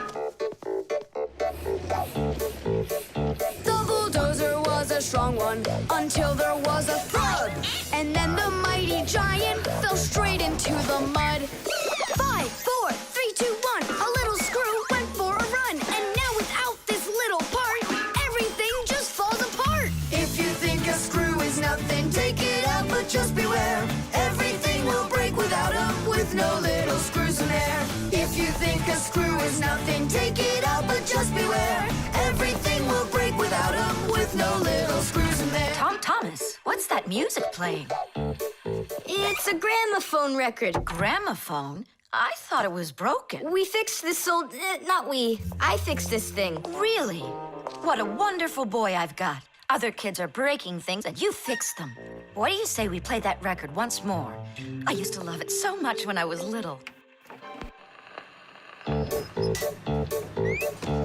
The mighty crane was working until there was a pop.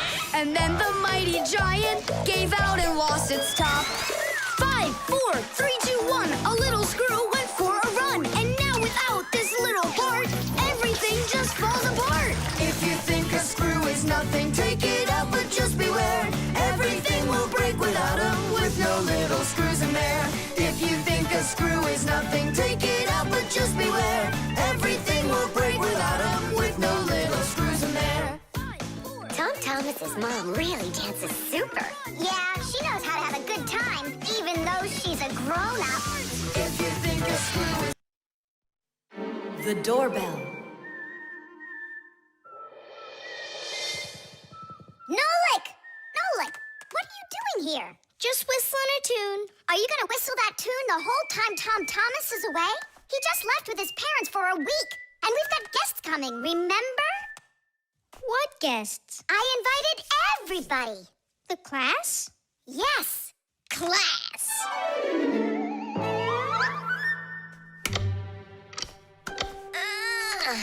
Are they sleeping in there what, huh? First they invite us, and now they don't want to let us in? I'll share the present with you then. Fire. Maybe you'll get it to work now. When they get here, they'll ring the bell. How come? Why don't they just do what they always do and climb through the keyhole? No way. It's not that simple, Nolik. Today they're our guests. Ah. The guests ring the bell, and the hosts let them in the house. It doesn't ring. You think the doorbell's broken? I say we go fix it. Before we fix anything, we need to know what went wrong with it. First we'll fix it, and then we'll know what it was. Back in the olden days, people would hang a bell over their doors with a string, and guests would tug on it to make it ring. Today, doorbells are electric, and they make all sorts of different sounds. Some buzz, some ring, and some even chirp like birds. The sound comes from a box inside the house called a chime. To make the chime ring, you push a button that's located outside. The button works just like a light switch, but instead of turning on light, it turns on sound. Verda, will you join me? Whoop! I gotta think about this. Yeah. Simka! You think your guests are gonna come at all? Simka! Tula?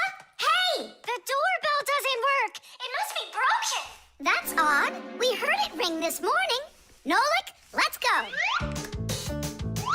First, we'll examine the contacts.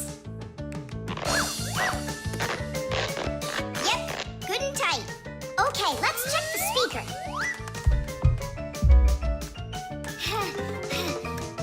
The speaker's fine. Maybe the electronics are the problem. And what if we disconnect these wires and switch them? What'll that do? We'll know soon enough.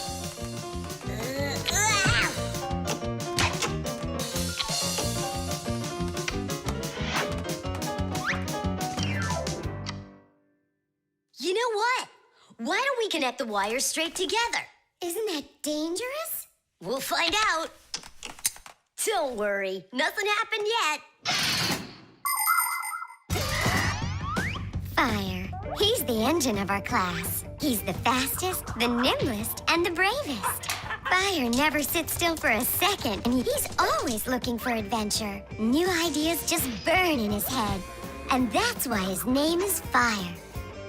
But not all of his ideas are very good, so he's constantly getting bumps and bruises. He just can't help getting carried away.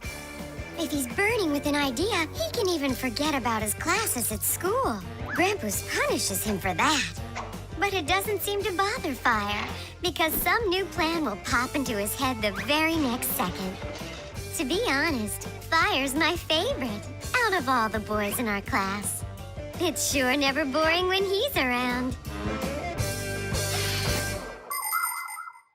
Hey, you down there. I figured out why it's not working. So what's the reason? There's no electricity in the whole house. So that's why the bell isn't working. And what? We can't visit like real guests do until the electricity comes back? And when will it work again? Don't know. It could possibly take hours, guys.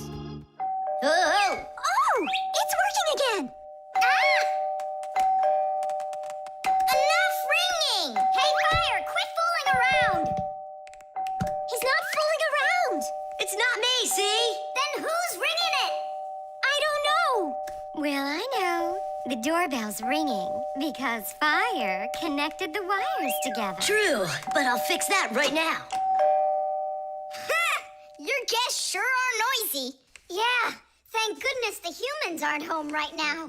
Hello? Hello there, dear guests. Let yourself into our home through the keyhole. So, should we go in? Go where? Go inside. Nah, that's not how guests act. So what do we do? Real guests always ring the bell. Okay, hold me tight. The key card. Whoopa! Well, Professor Eugenius, your kennel's back in action. Tiddy! Ah, why, thank you. I've been longing for a cup of tea. Yes. There's no tea left in here. Then I'll go ask Lisa if she has some. Look! Professor Eugenius! You forgot the key! The key! Don't close the door! Simka, you must be joking. That's a key. This is nothing but a plastic card. But it is a key. key. A special kind. It's called a key card. To open up a combination lock, you need to enter a code in the correct order. That means if you can't remember the code, you can't open the lock. But if the lock uses a key card, there isn't any code to memorize because the code is held inside the card's memory, and the lock can read the code from the card. Of course, key cards don't work with any lock. They have to be smart locks that are able to read electronic codes. When the smart lock reads the correct code, it opens right up.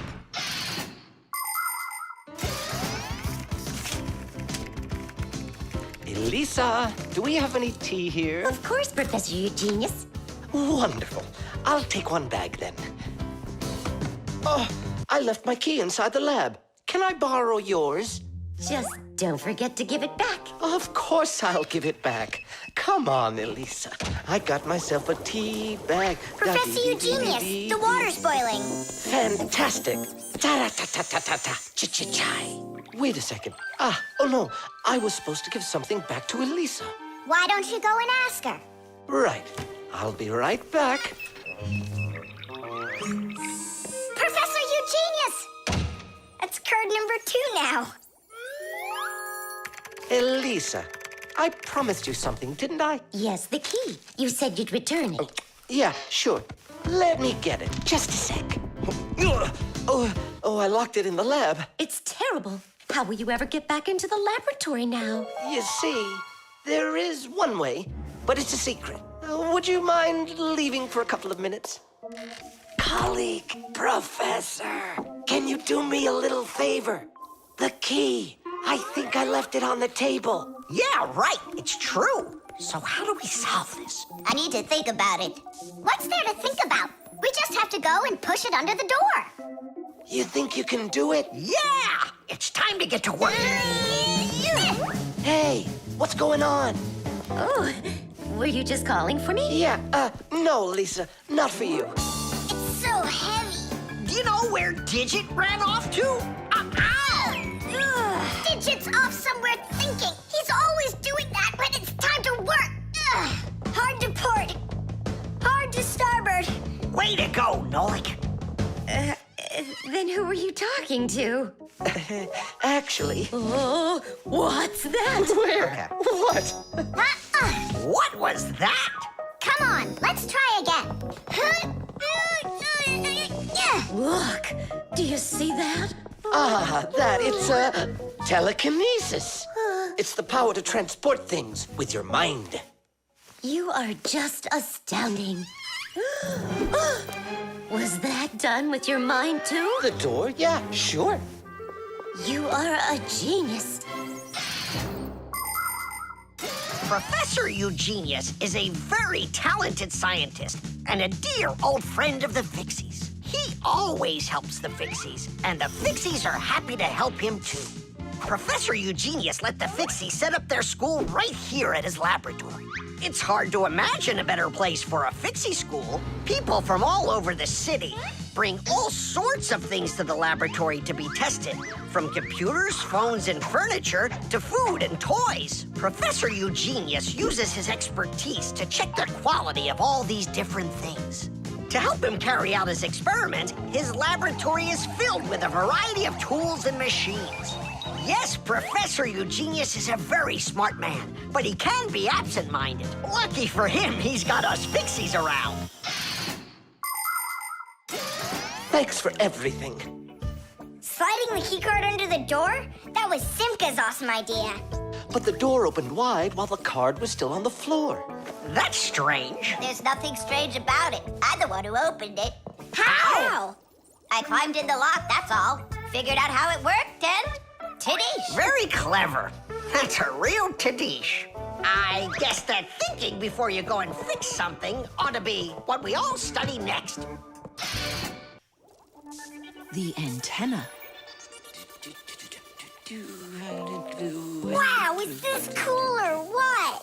Hello there, little Fixies. Did you come to see what I'm working on?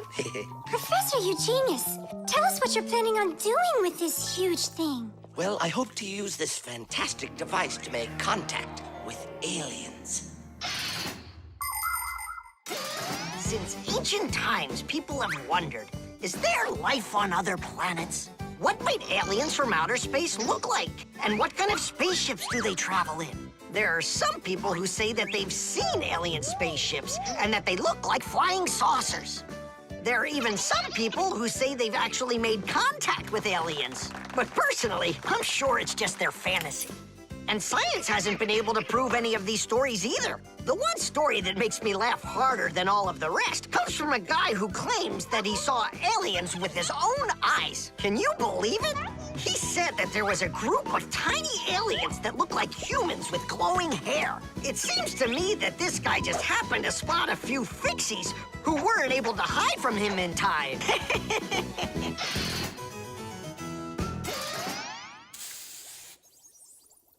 It's ready. If I could talk. And now what? If the aliens are out there flying by the Earth, they'll see this plate, get hungry, and come for food? Aliens don't need a plate like this, silly. When they've got plates that fly, flying saucers. You're both silly.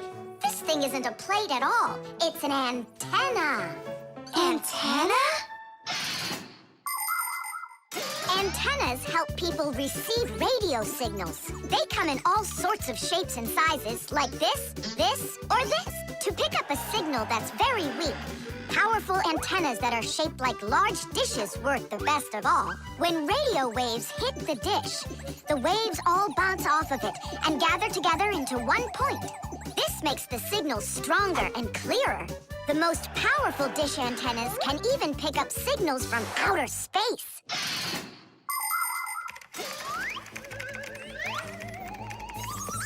Nolik, stop! You'll burn yourself.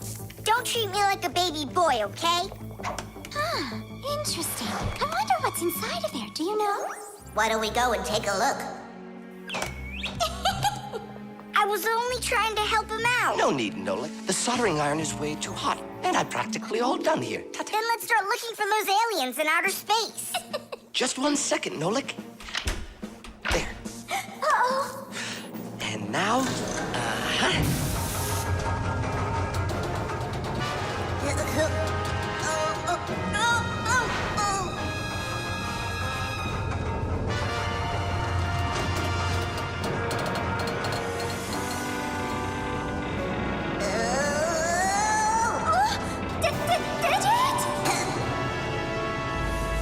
here we go.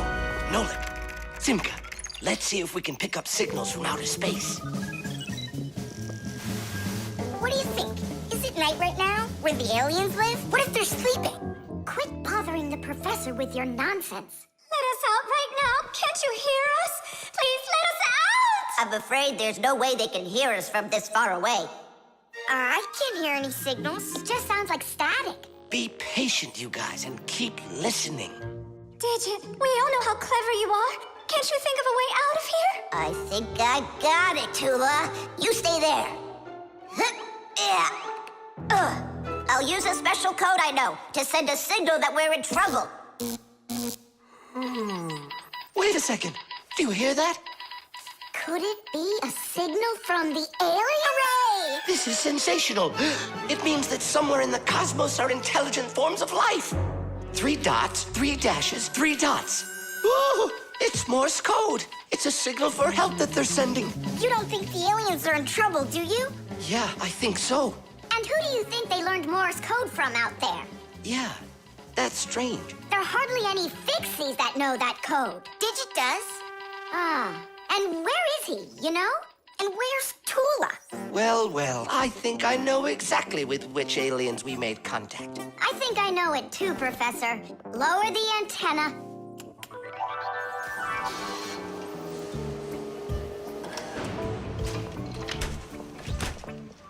Greetings to you, oh extraterrestrial visitors. Hi there. It's good to be back. What a shame. I was really hoping that we'd find intelligent life forms out there. It's all right. At least we found 2 unintelligent ones. The chick. Ah, Professor Eugenius is making breakfast. Only the eggs will never get cooked at this temperature. What are you doing? You can't heat up these eggs to temperatures that are this hot. Why can't you? The chicks, you'll kill them. What chicks? Where? This appliance, do you even know what it is? I thought it was an egg cooker. You thought it was an egg cooker? Listen up. I do not want to see you around this thing. Not anywhere close. Got it? I won't get close to it. But Grandpus, we don't even know what this is for. It's called an incubator. To help her chicks hatch, a mother hen sits on her eggs for a long time, keeping them warm with the heat of her body. An incubator is a device for hatching chicks that is used in place of the mother hen. It's always nice and warm inside, just like under a chicken's wing, but not too hot. An incubator can even turn the eggs so they get just the right amount of heat all over. Chicks that are hatched in an incubator are no different from the chicks that are hatched without them. Fire! What? This thunderstorm is really scary. Let's be scared together. I'm not scared at all. Me neither, I was joking. Just joking with you. What do you think? Are the chicks scared in there? Holy moly! Wow, that was a big one. Even the electricity got turned off. The incubator turned off too. And the temperature is dropping. And for little chicks, is that bad? I'm sure it is. It's cold in here. These chicks need help, and Grandpus isn't around. Then we're gonna have to save these chicks without him. Nolik, get the door open. Help me. I can't. Grandpus said I can't get near the incubator, so try opening it yourself. I can't do it. And I can't help you. But the chicks are going to die of cold. Let's just do it. But don't you go and tattle to Grandpus. I promise. Hooray! It's a bit early for hooray.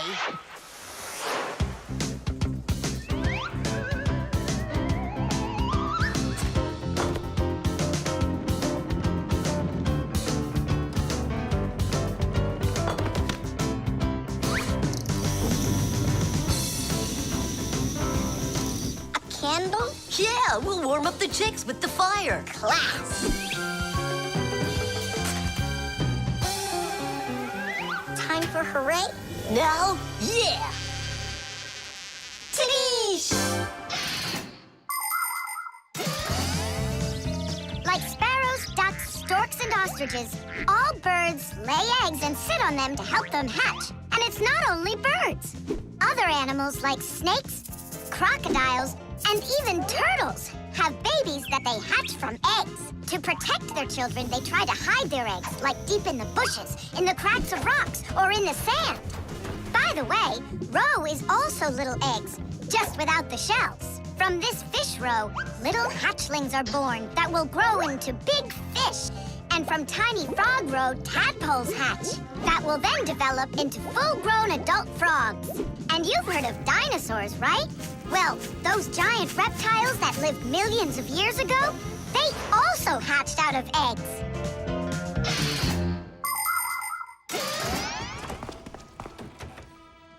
What happened to the electricity in here? It's a blackout from the thunderstorm, I guess. This is just awful. My incubator.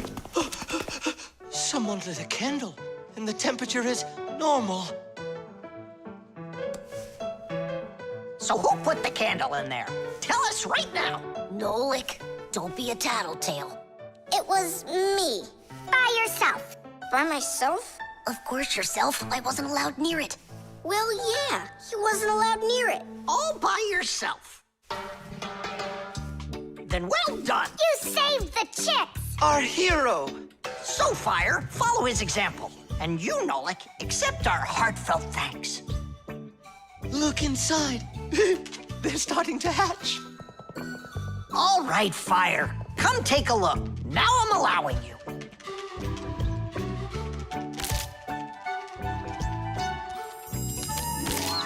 Look, a little chick. It's so cute. And so yellow. Look at him. What a little sweetie. Fire. What? Well, I really know who saved him. Tadoosh. Friction.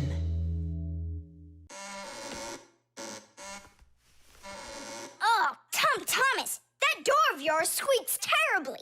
Yeah, and it's not easy to open either. Well, that's because the hinges are rubbing. That's why your door is not working right. How can I fix it? Just reduce the amount of friction. How? With some oil on the hinges. I can do it for you because I've got a pack-a-mat. All right.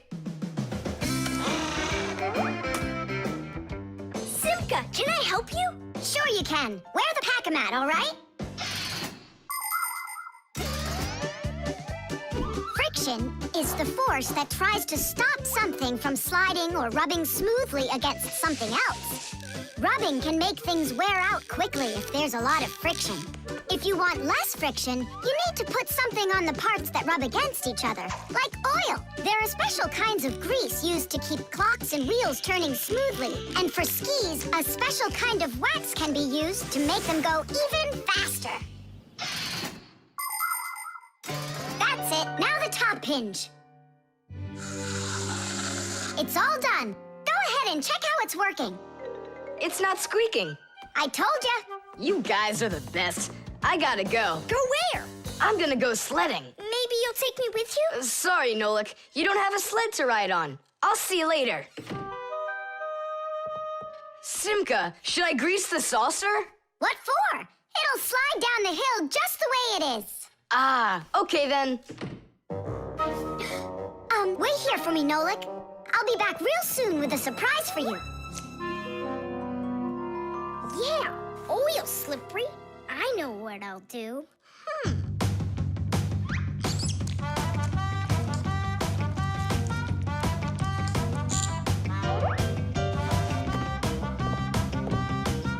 Wow! Talk about no friction!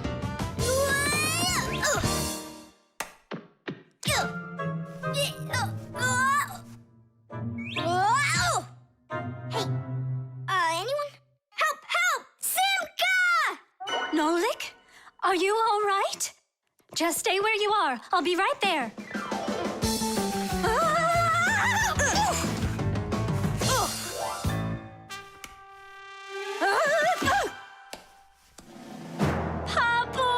Grandpus! Help us, please! Who called for me? Help is on the way! Hey, what are you up to? Grandpus, stay away from here! You'll fall over. Huh? What did you say? Stay where you are!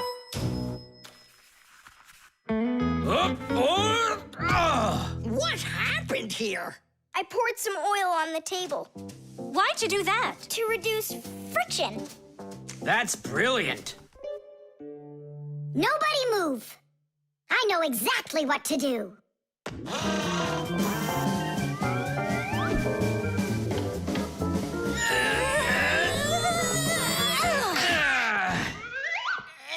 And what was the problem you had with the friction?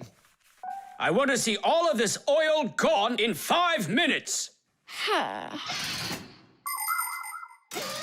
Engineers are in a constant battle with the force of friction. They want less friction so that cars will run faster and their parts will wear out less quickly. But just imagine what the world would be like if all of a sudden there was simply no friction at all. Everything would start slipping out of our hands and falling off the table. Knots would untie themselves, and that's not the half of it. Cars wouldn't be able to run without friction either. Wheels would spin around and around in one place, unable to grab onto the road. We wouldn't even be able to walk. Because when we walk, we move forward by pushing off the ground with our feet. And how can we do that without friction? We can't. So now I think you can see why it's not so bad to have a little bit of friction in our lives.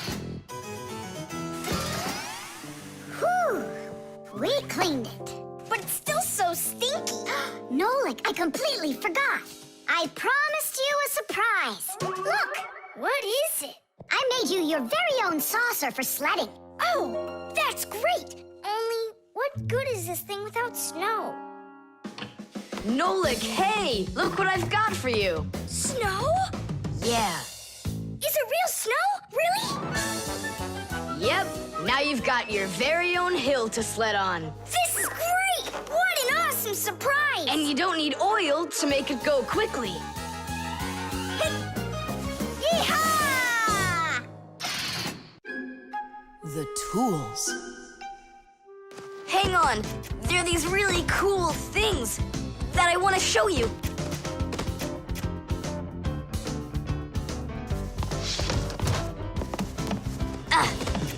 Whoa!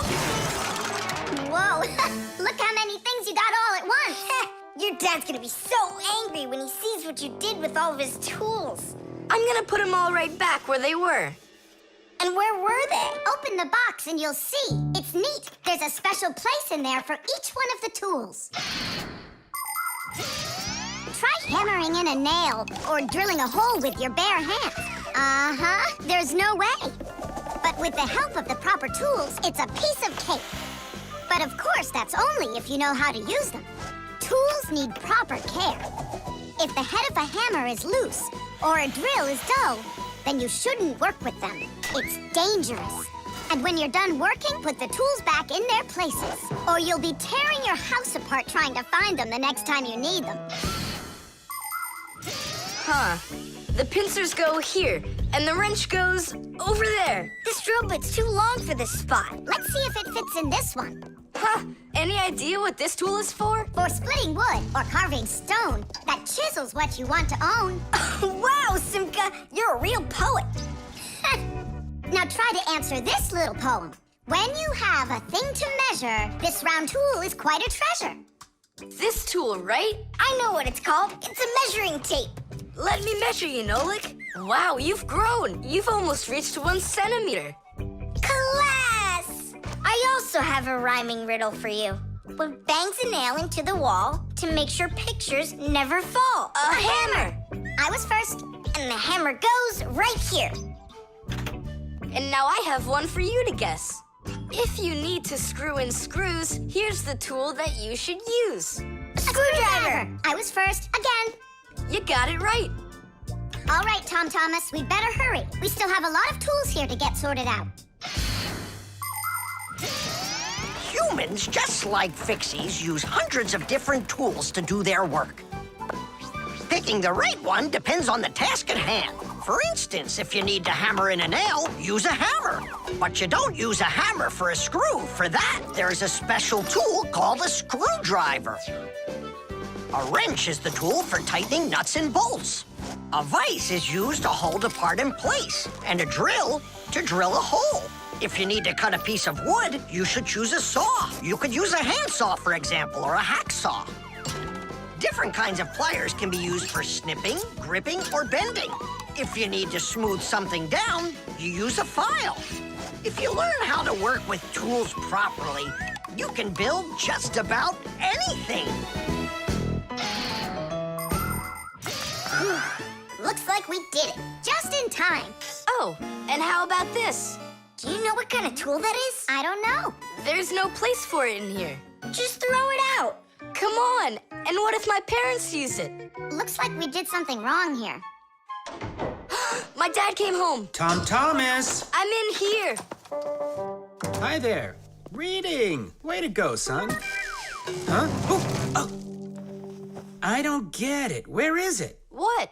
I put a piece of metal under the table leg so it wouldn't shake, but it disappeared. So that's where the tools place is. Did you take it? What? I didn't. It must be somewhere under the table. And you look under the sofa. All right.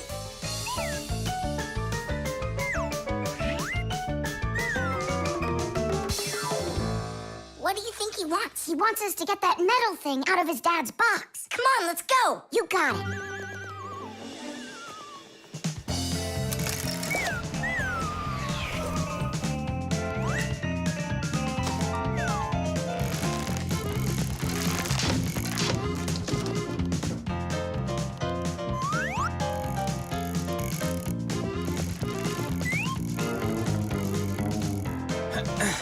Any luck?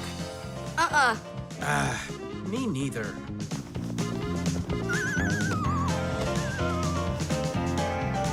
I found it, Dad.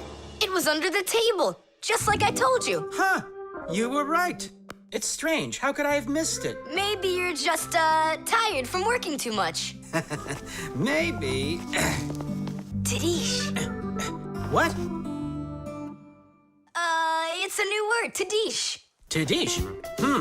I do like the sound of it. Reflexes. Add this to that. Now what do you get? Ah, 3.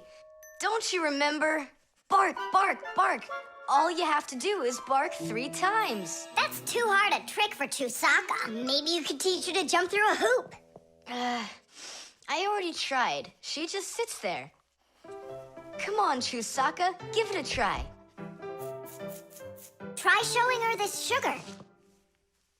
Chusaka. Alley-oop. Come on, jump. See you, Tom Thomas. It's time for us to go to school. See you later, animal tamer. Great job, Chusaka. Our lesson for today is on the subject of reflexes. I'll write it here for you. What's the lesson? Someone's late again. Ah, colleague, my glasses are gone. Are they here? They're right there on your forehead. Ooh, how about that? Forgive me for interrupting. Let's continue our class. And so, Thanks so much. so you turned into screws again. Does anyone know why that is? Because we have to hide ourselves from humans. But you don't have to hide yourself from Professor Eugenius. But we didn't know it was him at the door. Right you are. You had already transformed before you had time to think. And that's what we call a reflex. To explain it in simple words, a reflex is when our body reacts to something automatically without needing any time at all to think about it. When we touch something very hot, we instantly jerk our hand back. When we're about to fall, we swing our arms and legs to try to keep our balance. Just imagine what would happen if we started thinking how and in which direction to move them. So it's fair to say that our reflexes help to protect us.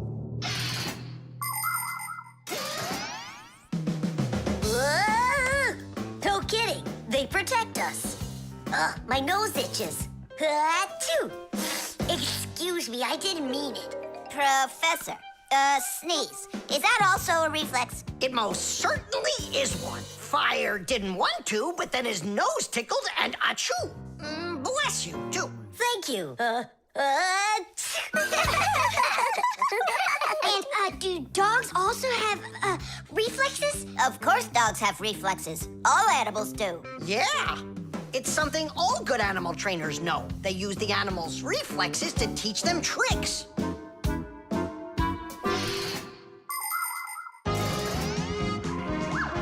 Many humans teach their pets lots of commands, like to bring a ball, to count, or even to dance. But to train a pet, you gotta know what to do. A good animal trainer always has plenty of treats handy. As soon as an animal follows a command correctly, like standing on its hind legs or jumping over a hurdle, the animal gets a treat. And then the trainer makes a unique signal right away, like clicking his fingers or blowing a whistle. After repeating this training over and over, the animal develops a reflex. Once it gets the signal, it carries out the command and then gets a treat. But the most important thing about animal training is to love your trainee and never hurt it. Otherwise, no treat will work.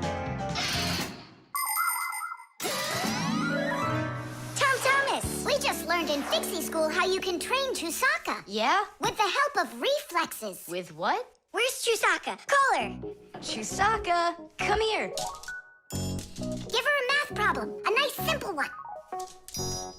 Add this to that. Now what do you get?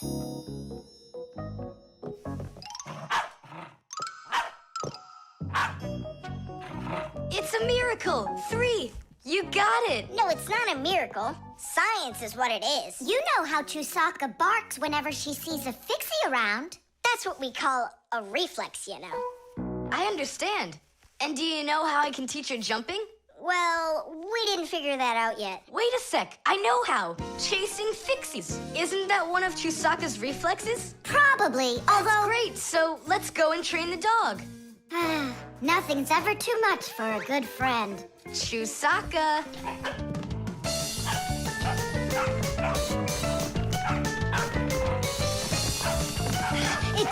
tough work being a dog trainer.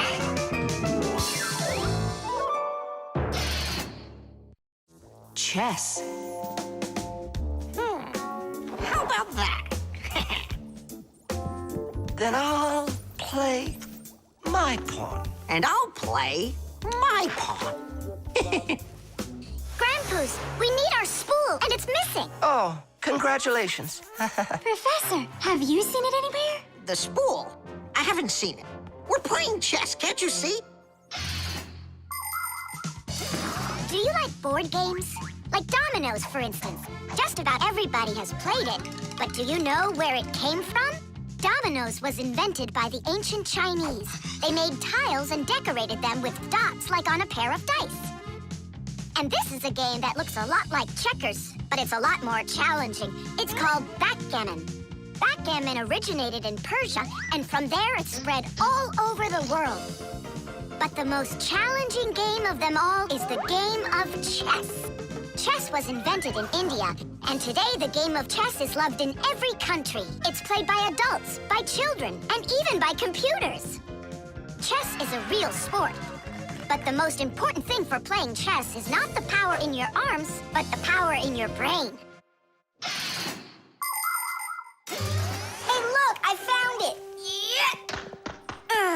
Hey, what's going on? That's our spool. Please let us take it back. There's something we have to do with it. But we're using it. Can't you wait? It's a replacement for the missing pawn. Oh, Nolik can work for a while as the pawn's replacement. Yeah, I could do it. All right, you can take it. And you stand right over here. 1, 2, 3, up we go! Class. So how do we play? You're going to play for the whites. And now I'm going to capture your knight. And we're gonna knock over yours. Take that. Whoa, whoa, whoa, young man. Slow down. It goes back here.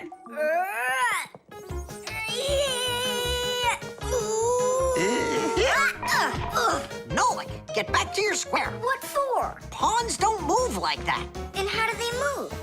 Only one square per move and only forward.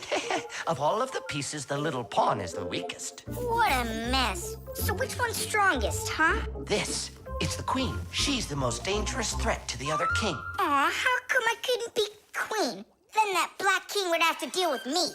Oh, yes. In chess, each player has a black or white army with 8 pawns, 2 knights, 2 bishops, 2 castles, and a queen. All of them work together for their king, trying to protect him while attacking the enemy's king. If the king finds himself in a position where he can be captured, the attacking player says check. And if the king finds himself with nowhere to run from the attack, it's called checkmate. Whoever checkmates the other player's king first is the winner. I'll move my queen. Yeah. And me, my queen. Then I'll just capture your queen. Really? Then I'll just capture yours. Grandpus, should I go now? Not yet. So, do you feel like surrendering? Ha! You're kidding. Do you? Nolik, forward! Hooray! We'll step aside. Forward! Aha! Next I'll go and capture the knight. He got away. All right, pawn, and once more, go forward. Grandpus, where do I go now? Don't you see the edge? Don't go anywhere. Now you're the queen. What? The rules of chess say that if a pawn makes it all the way to the other side, he can become anything that was captured earlier. Hooray! Then I'll be the queen, and I'll be the strongest piece in the whole game. Hey, queen, get back here. In case you don't know, this isn't over yet. We capture the pawn with the queen. Queen, this is your new place. Check. Check. Yeah? Now come to here. Checkmate, my colleague. Of course it is. It is, mate. Yeah, I lost. Hooray! Tadish, tadish, tadish! Professor, we found the missing pawn for you. So that means Nolik can leave with us. I'm not going anywhere with you. Chess is is the greatest game you'll ever play in your life. Oh, you should have seen how I put Professor Eugenius into checkmate. Really? Well, Grandpus helped me a little. Actually, it was Grandpus telling me where to move. But I'm the queen now. The level. Tom Thomas, I'm really sorry. The movie this weekend, I have to cancel. You do? I need to go to Africa for work. I leave tomorrow. Oh, cool. You think I could go with you? To Africa? Can you even find it on the map? Africa. Here we go. No, you're still too little. When you grow as tall as the top of Africa, then I'll take you with me.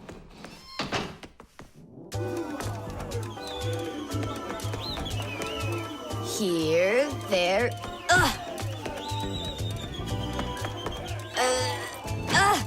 Tom Thomas, what you doing down there?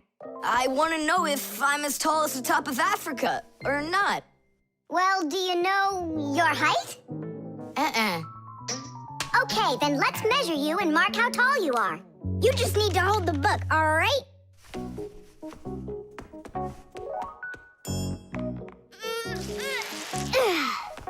Simka, how do we measure what's higher? The top of Africa or this line over here?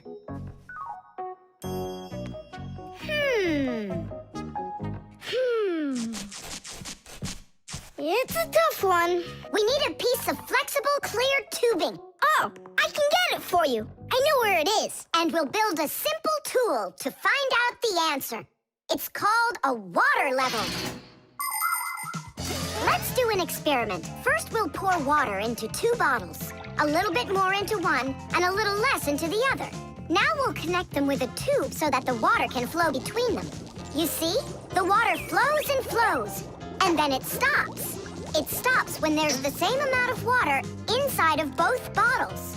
And if we do this with a simple tube, it becomes a useful tool called a water level, in which the water on both sides is always the same height.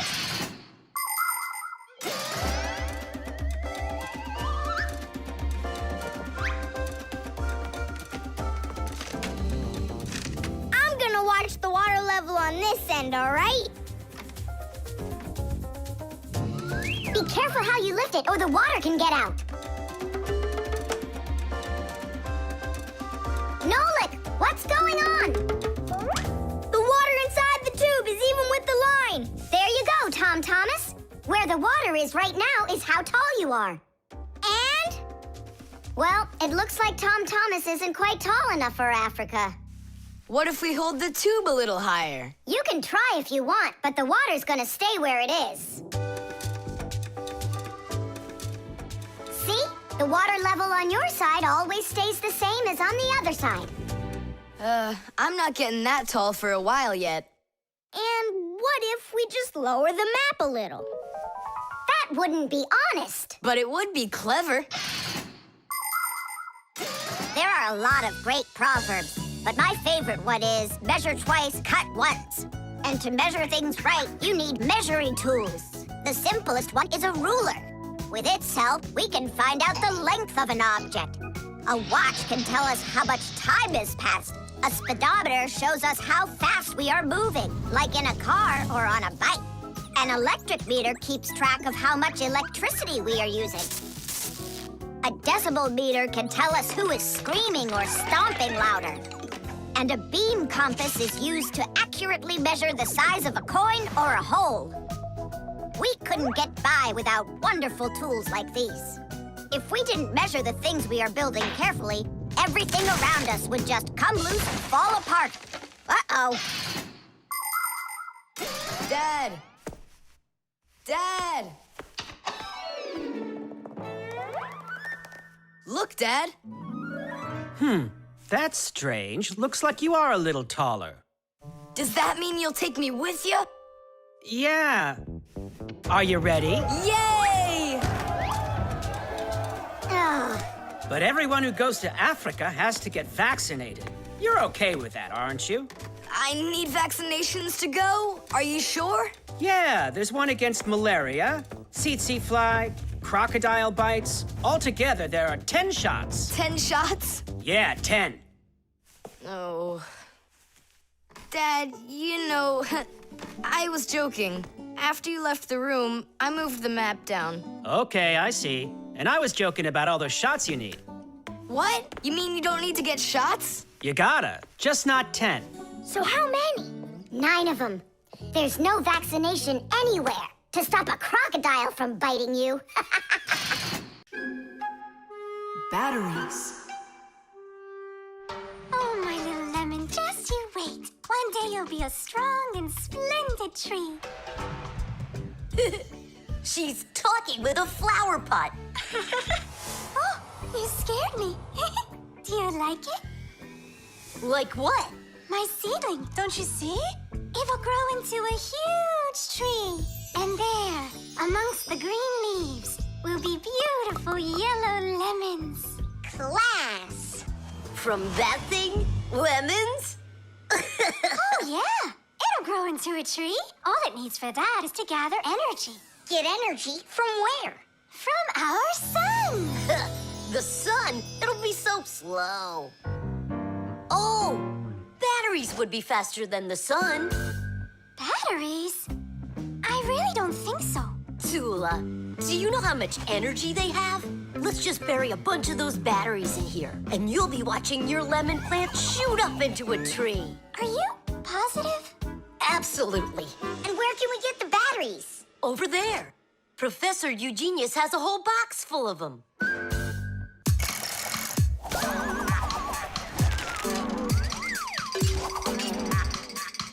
Batteries, batteries, We use them every day and need them by the ton. batteries, batteries, They give power to appliances so they can run. batteries, batteries, batteries, batteries, batteries, batteries. That does it. We'll be seeing the first lemons before the week's over. The first battery in the world was made in Italy more than 200 years ago. When 2 different kinds of metal were placed in salty water, electricity started flowing through a wire from one piece of metal to the other. Many years have passed since then, but batteries still work in pretty much the same way. Today, you can find batteries being used for electricity just about everywhere. Tiny batteries are used inside of wristwatches, while big batteries can power cars and even ships. With new batteries being produced by the millions, we have to think, how should we get rid of the old ones? You can't just throw away batteries because they'll poison our soil and water. The best way to dispose of batteries is to take them to a special collection station that sends them to factories for recycling. Yes, it's a terrible idea to bury batteries. You can kill any plants that are growing there. And this is the very reason why Professor Eugenius puts all of his used batteries in that box over there, so he can dispose of them properly. Hey, where are they? Oh, my seedling. We harmed you. What? Where are the batteries? They're in the flower pot. How come? So the lemons would grow faster. From the batteries? Who came up with that idea? It will die! Hurry! We gotta go save it! The soil's contaminated. We've got to find a new home for the seedling. But where? Over there. There's a pot with healthy soil. Let's do it! batteries, batteries. They come in different sizes, shapes, and colors too. Batteries, batteries. Could be yellow, might be green, or maybe red and blue. Batteries, batteries, batteries, batteries, batteries, batteries, batteries.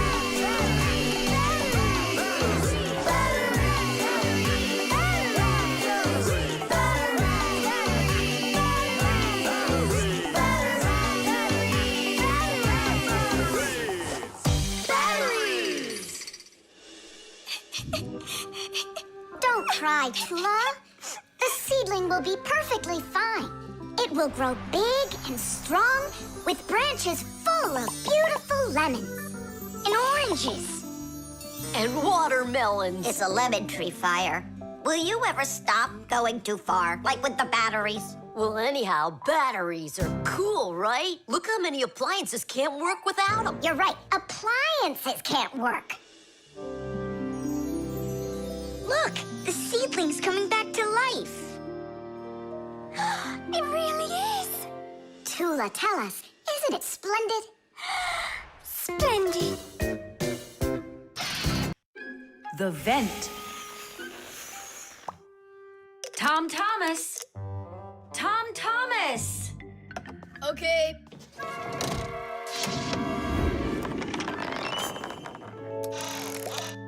Simka, Tula, check it out. It's pretty, isn't it? Oh, splendid. It's nothing but a trinket. It's completely useless.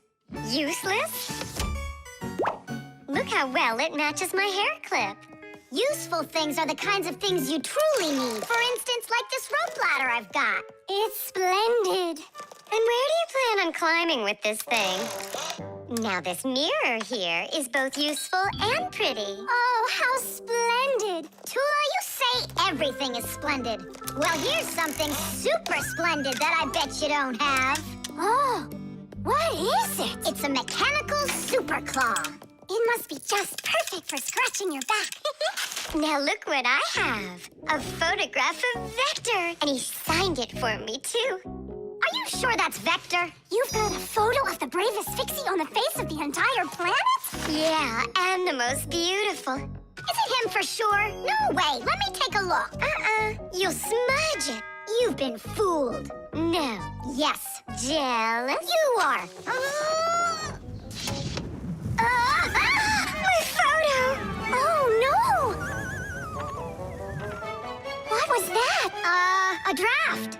This is completely your fault. It's not my fault. It's your fault for bragging so much. Please, girls, stop fighting. Let's go find it.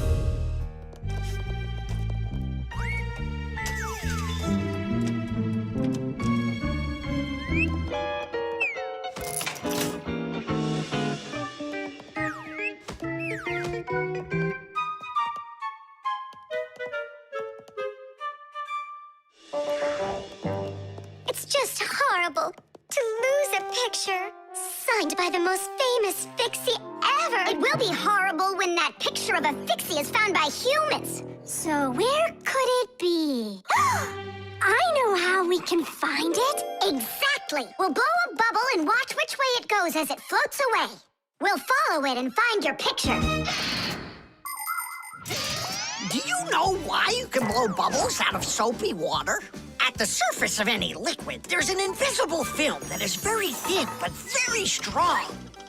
If you want to see it for yourself, fill up a glass with water all the way to the very top. Now you need to take a coin and carefully drop it into the water sideways. Then drop in another coin, and another, and another. You'll see that the water doesn't pour out, but rises up and forms a hump. That's because the water at the top sticks together.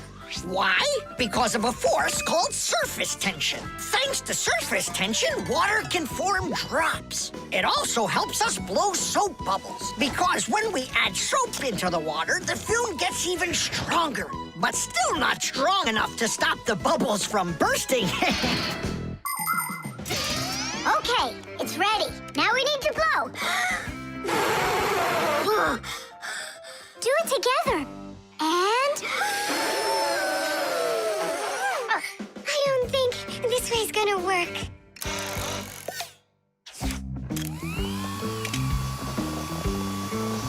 Look, it's flying! We did it! The vent! Of course! Why didn't I think of that before?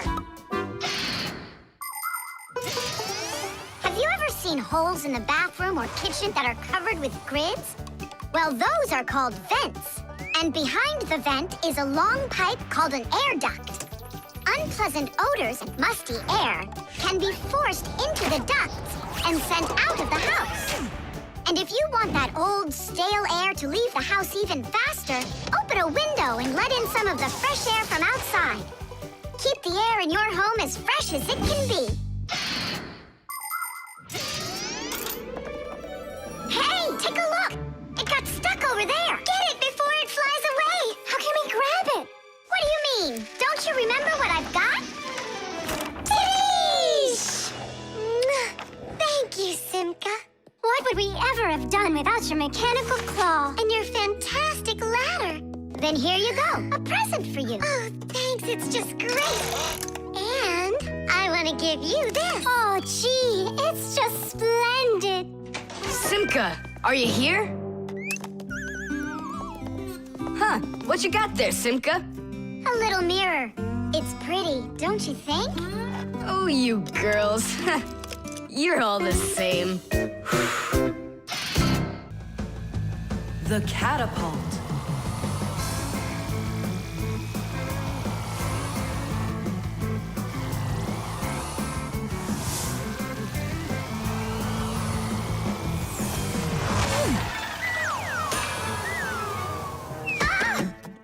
What was that, huh?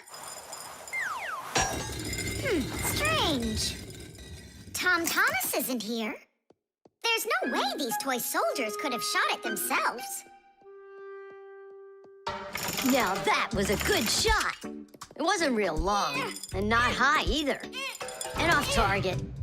It was pretty awful. It was good, but awful. I got it. So what do we do? We need to raise it up a little higher. Hey, Fire, Nolik! Why in the world would you shoot at a Fixie? Fixies, they're supposed to be in school right now. Actually, I'm on my way to school. How about you, Fire? Why aren't you in class? Because there it's totally boring. But here, look at what a cool shooter we found. Ha! What did you call it? You've got no idea what this is. It's called a catapult, guys. A cat with gold eyes? It isn't a cat with gold eyes. It's a catapult, guys. Catapults are ancient propulsion machines. They were used to shoot stones, heavy arrows, or barrels with burning tar. The main part of a catapult is a special piece of rope. It is twisted very, very tightly like a spring. The rope is then wrapped around a big spoon. And then, if you pull the spoon back, put a stone in it, and let it go, the catapult fires a shot. Ooh, and the stone flies far, far away. Uh-huh. All right, so here we go. Ha! Came up short. What do you mean short? What are you aiming at? You'll see. The spoon needs to go further back. Just a little. Guys, you're gonna break the glass. Nolik, now push. All right. Yes, right on target. Now let's fly out into space. Wait, what space? What kind of flying? Who's gonna fly? I'm gonna fly. Right out the window. Right up to the moon. First fixin' onto the world, Nolik. Are you ready for your flight into space? Yes, sir. Nolik, get out of the spoon now. I'll be the first Fixie on the moon. Yeah. Nolik, enough of this. What kind of joke is this? It's not a joke at all. He's gonna fly into space. And how come it's not you? Because he's lighter. Hold on. Humans didn't go straight into space themselves. They sent dogs out there first. Nah, Chusaka's not gonna fit in here. Simka, why don't you go and let us finish? Fine, I will go. But only after Nolik finds himself a helmet. You're right about that. I'll go find a helmet.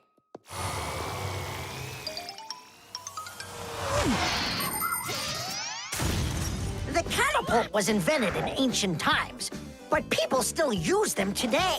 Only now, instead of launching stones, catapults are used to launch jet airplanes. You see, the runway on an aircraft carrier is quite short, so catapults are used to help the planes move fast enough to take off. Catapults can also be used to save the life of a pilot. When an airplane has an accident, a catapult activates in the cabin. The pilot is shot into the sky and comes back to the ground with a parachute. A plain old slingshot is also a kind of catapult. It's just a very little one. But be careful with this toy. It can be dangerous to others and to you too. As for us Fixies, the only time that we use catapults is on a peaceful mission. Grandpus, hurry! Our Nolik's getting shot to the moon with a catapult! What? And if I meet new Fixies up there, what should I say to them? Hi there. And you can ask them to launch you back. So, Let's do it! Fire! Launch it! Stop! Don't! Simka! Nolik!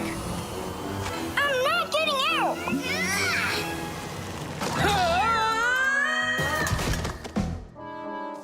Whew! We're alive. hooray! He flew all the way. Who flew away? To the moon?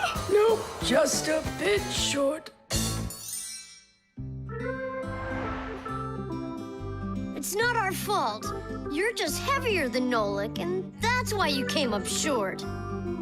Papoose, maybe we can try one more time. What?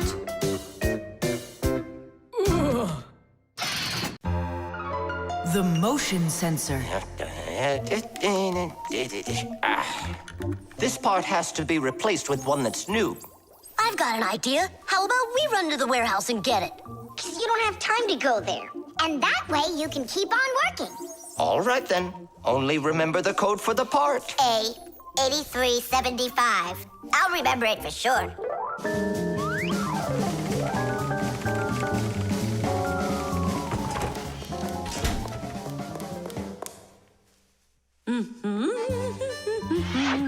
Why is Lisa always there at the wrong time? Do we have to wait till she goes away? What for? We'll sneak out behind her. Did you find the part? It's here. Are we ready? Yeah, we're ready. Let's do it.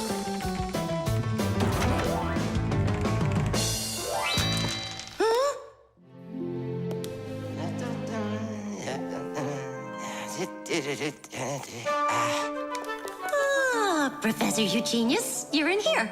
Do you know why this door just opened? And closed by itself? Of course I know, Elisa. It's because I converted it into an automatic one. You see, I installed a motion sensor above it. A motion sensor is like an electronic eye that watches everything that moves in front of it. Did you ever wonder how doors open by themselves at places like stores or at the airport? They open with the help of motion sensors. If the sensor sees that someone walks up to the door, it sends a signal to the door's electric motor. The electric motor opens the door and then automatically closes it after the person walks through it.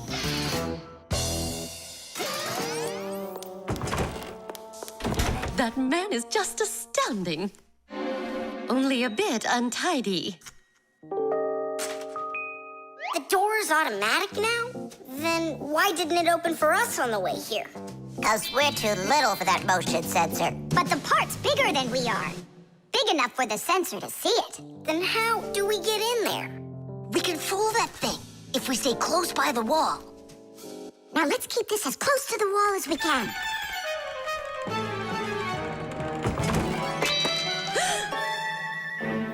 This door is a little too automatic. And these parts are here again. Didn't I put them away?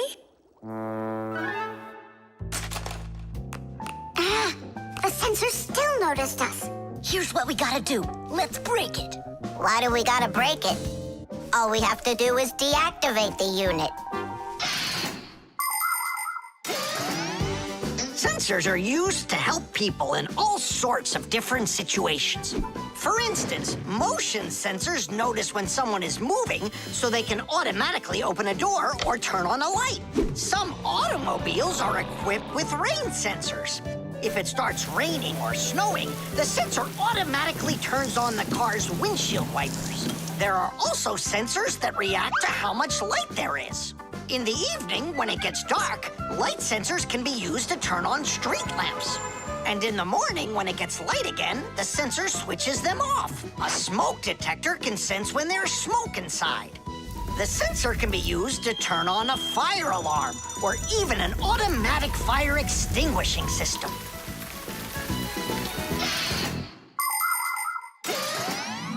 I turned it off. That should do the trick.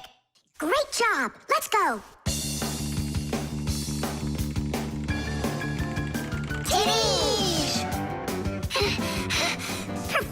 genius! Mission accomplished! Well done, Fixies. Actually, not that well. This part here is A7583. Uh-huh.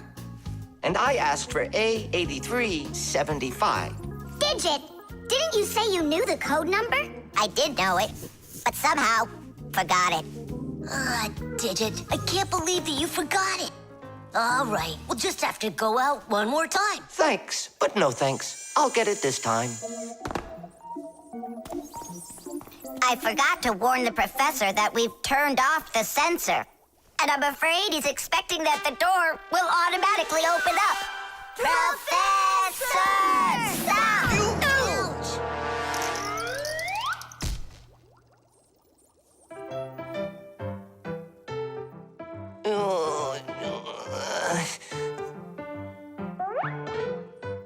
Forgive us, we didn't mean it. The dog. It's about me. Fixies? It's Chusaka. It sounds like she's angry with us. I wish I knew what that mad dog was thinking about. I'm thinking about you. You better hide or people will see you. I'm leaving. See you later. It's going to rain. Chusaka, I have no time to play right now. I'm not playing. His feet are gonna get soaked. Tom Thomas, I'm off. Don't be late. Chusaka, that's enough. No, I need to go to school. He's got his math class today and he's leaving his math book. I'm trying to serve like a good dog, but no one understands me. Dogs have been serving people since ancient times, along with cows, horses, chickens, and other domestic animals. But of all of these animals, the dog was the very first. In the beginning, domesticated dogs looked like wolves. Over time, they started changing and were developed into dogs of many different breeds, from big shepherds to tiny chihuahuas. So a dog is not only a human's best friend, but his very first friend as well. What is that smell?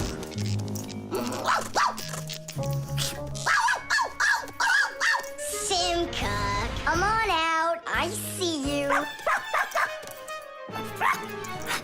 Nolik, jump down. Oh no, we're trapped in here. Alert, something's burning over there.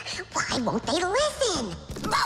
I think she's going to eat us. Together with the box!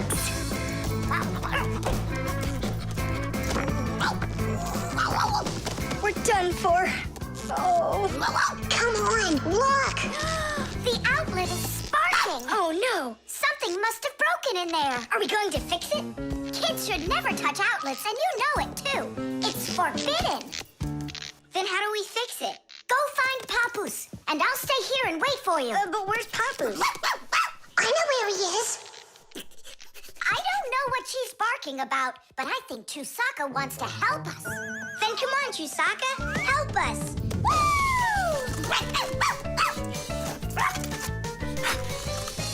He's in there. Papus! Papus! Nolik, is that you? Ah! There's an outlet sparking over there, and it smells like it's burning. Are you sure? Yeah, Chusaka found it. Really? Great job! There are many kinds of service dogs. Dogs that help people by carrying out a wide variety of different jobs, like protecting a house or a flock of sheep if the dogs are shepherds. Some working dogs help guards protect their borders, while others work for the police. There are sled dogs that transport people and loads in the north, where there's only snow and no roads. Some service dogs help blind people by helping them get to the places they need to go. And there are dogs that save people trapped on mountains. And that's not all. Dogs went up into space before humans. But don't think that dogs are just given these jobs. Oh no, like humans, dogs study for a long time before they're allowed to take on serious work.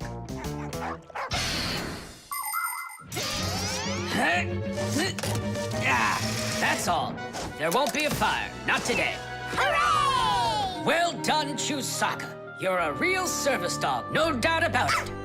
Yeah, I'm working. I'm a real service dog. Chusaka, go away. I've had enough of you already today. Don't say that, because this working dog just saved your house from burning down. What do you mean? She smelled smoke coming from the outlet. It could be that Chusaka means well and wants to do the right thing, but nobody understands her. That's a bit hard to believe. Then what's this book? Oh, my math book. That's where I left it. Remember how Chusaka wanted to make you take it to school this morning? You're right. Atta girl, Chusaka. Well done. Achoo. What a rain. My feet got wet to the bone.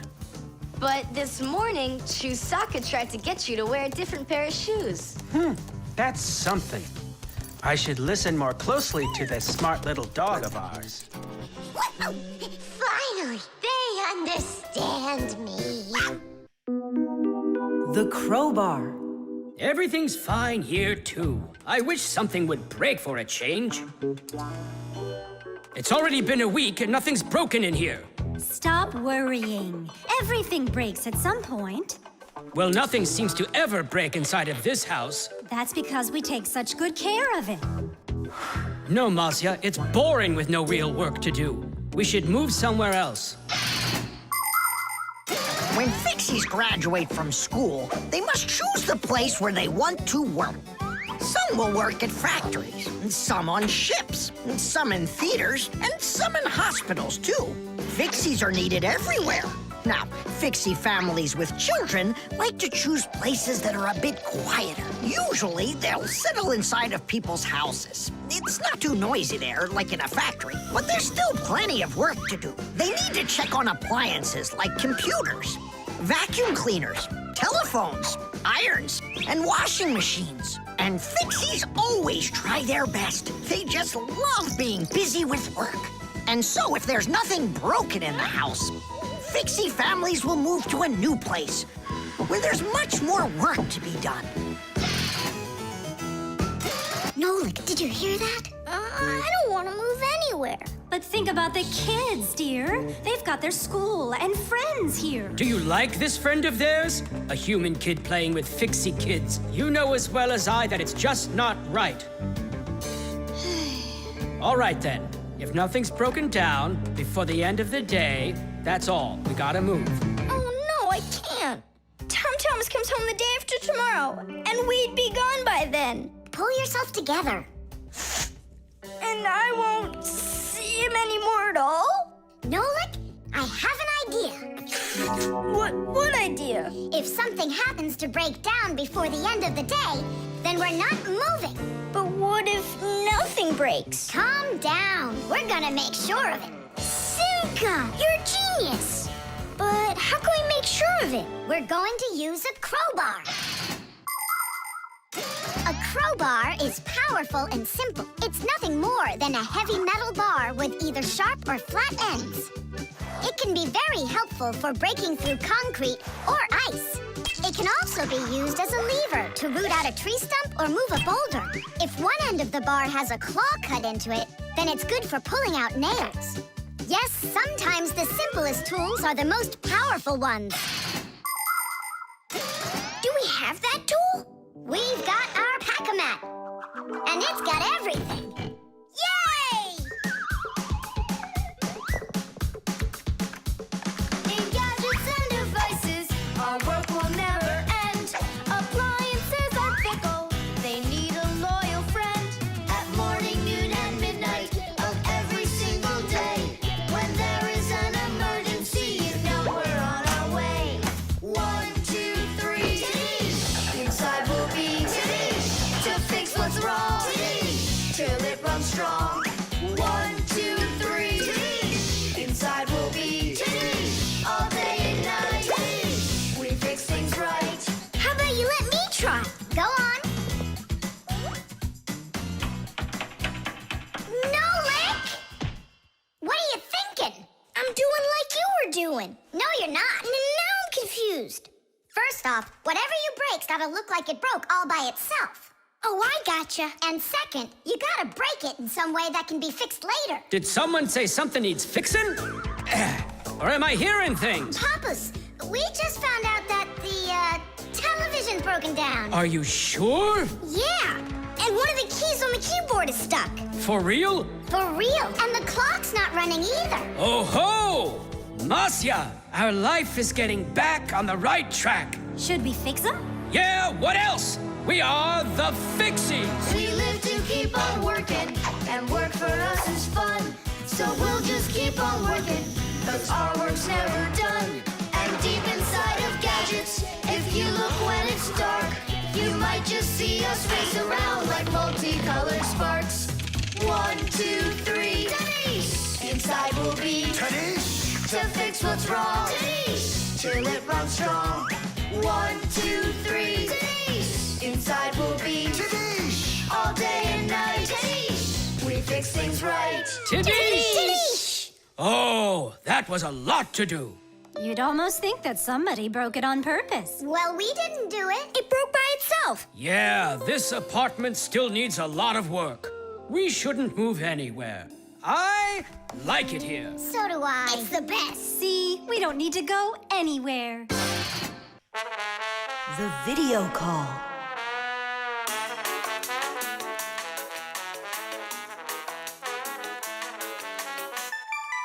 Turn on the camera right away. It's me, Simka.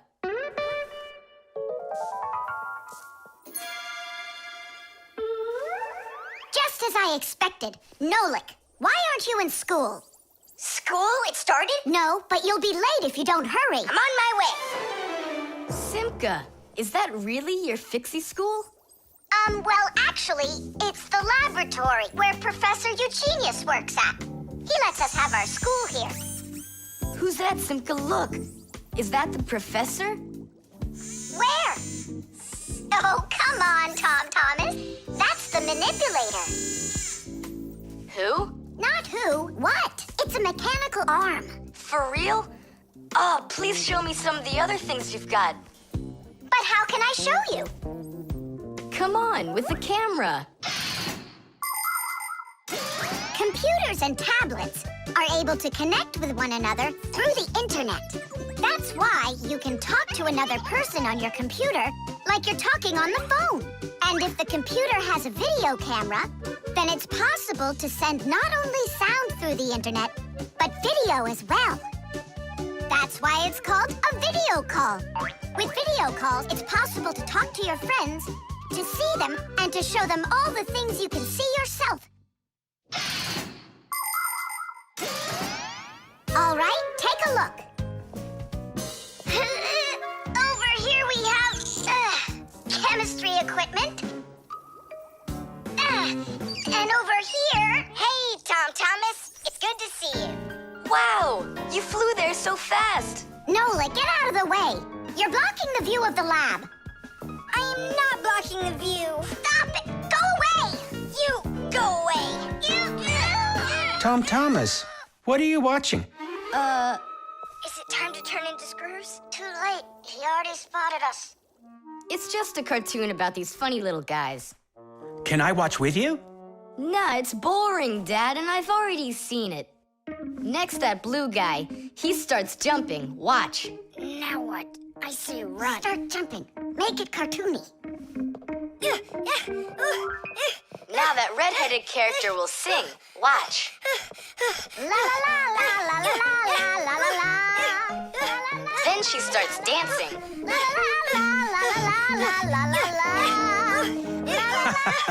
These guys really are funny. And here are the super fast moves. That was funny. I gotta get going. That's all. You can rest. My dad went out. I'll get you, Tom Thomas. What are you doing over there, huh? Watching a movie. But why on my computer? Sorry, Professor. Yeah, will you forgive us? So how is it any good? Uh-huh. It's a super funny one. Really? Yeah. You see that boy there? He's gonna start waving his arms around like a maniac. He also crows like a chicken. Cock-a-doodle-doo! And now the boy's gonna go in and chew paper.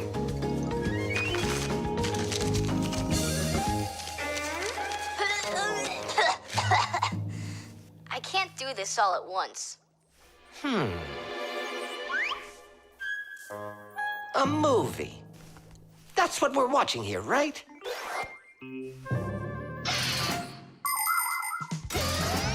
People have always been interested in seeing what's going on outside of where they are.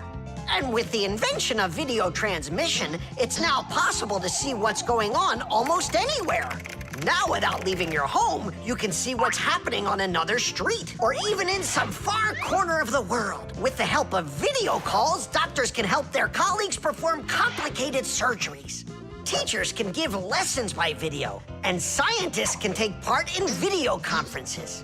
With video, you can watch a live theater performance in another country. And even in outer space, an astronaut can feel right at home just chatting away with friends and family. And it's not just for astronauts either. Now almost every tablet and phone here on Earth has video in it. Introducing Tom Thomas. Nice to meet you there, son. And I'm Professor Eugenius, so I guess you're also a friend of the Fixies. Yeah, only it's a secret. My friend, that's a secret the two of us share. And you know, keeping secrets is what friends do. The Pack-a-Mat. Simka, can I have the Pack-a-Mat? I'd like to practice with it a little before the exam. Take it.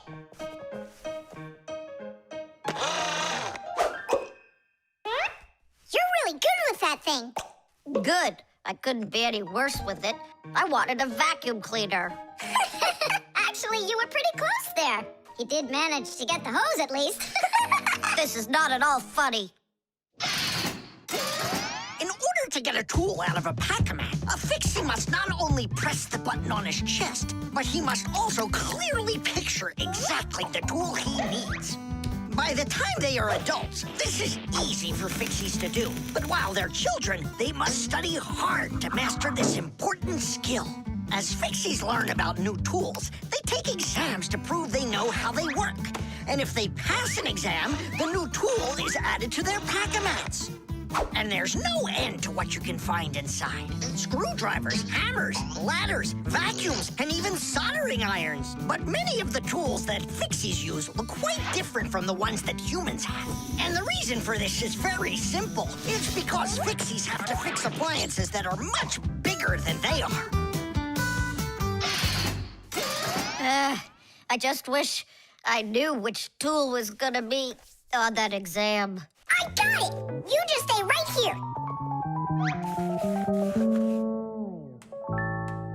Grandpus. What? On the exam, which tool are you gonna ask about? It's a secret.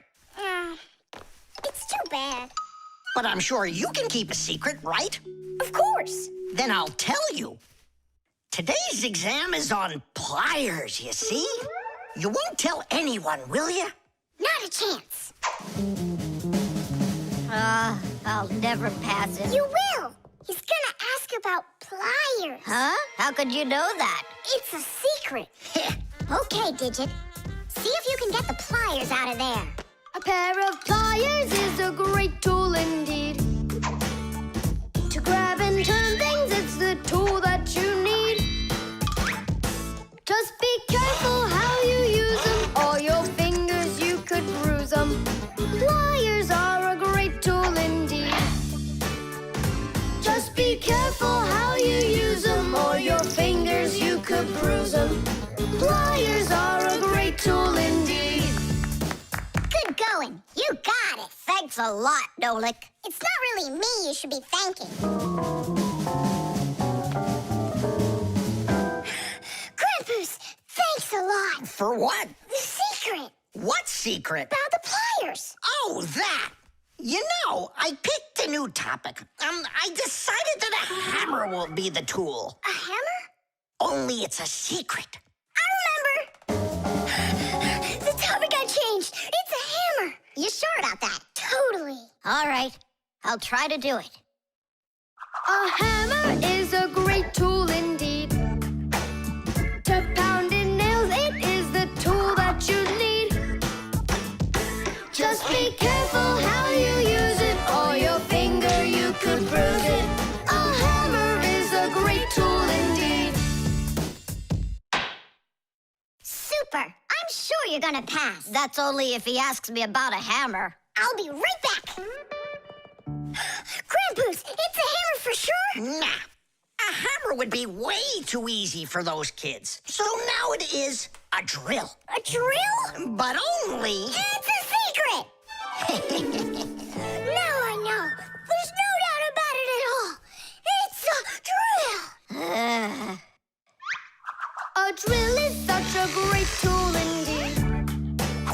To drill a hole, it is the tool that you need. Just be careful how you use it, or your finger you could lose it. A drill is such a great tool indeed. And if it's not a drill, right. Hammers, wrenches, drills, screwdrivers, vices, mallets, saws, and pliers. All of these are super duper great tools, yes indeed. That's all. That's enough of this. I'll just go and take the exam. Yeah.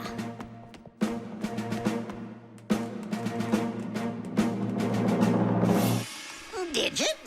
Come on in. Professor, well, what do you want to ask me on today's exam? Nothing. You already passed. What? You mean you're not going to ask me anything at all? No need. You're excellent at getting tools out of a pack-a-mat. But how could you know that? That's a secret. And we Fixies sure know how to keep secrets. The kaleidoscope.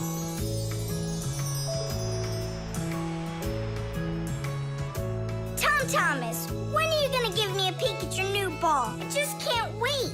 I told you, you can see it as soon as I hang it up. You're not peeking, are you? No, I'm not. Oh! So can I look at it now? Sure, take a look. Which one? This one. You broke it. It's okay. Don't be sad.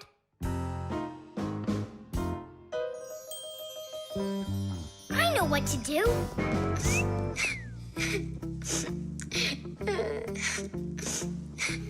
Thomas, look inside the kaleidoscope. What for? I looked already. Come on, there's something in there I'm sure you've never seen.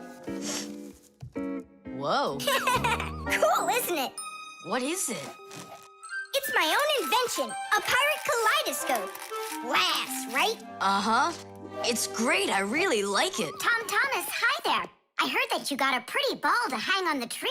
Shh. Can I see it? It's right there. Where? There.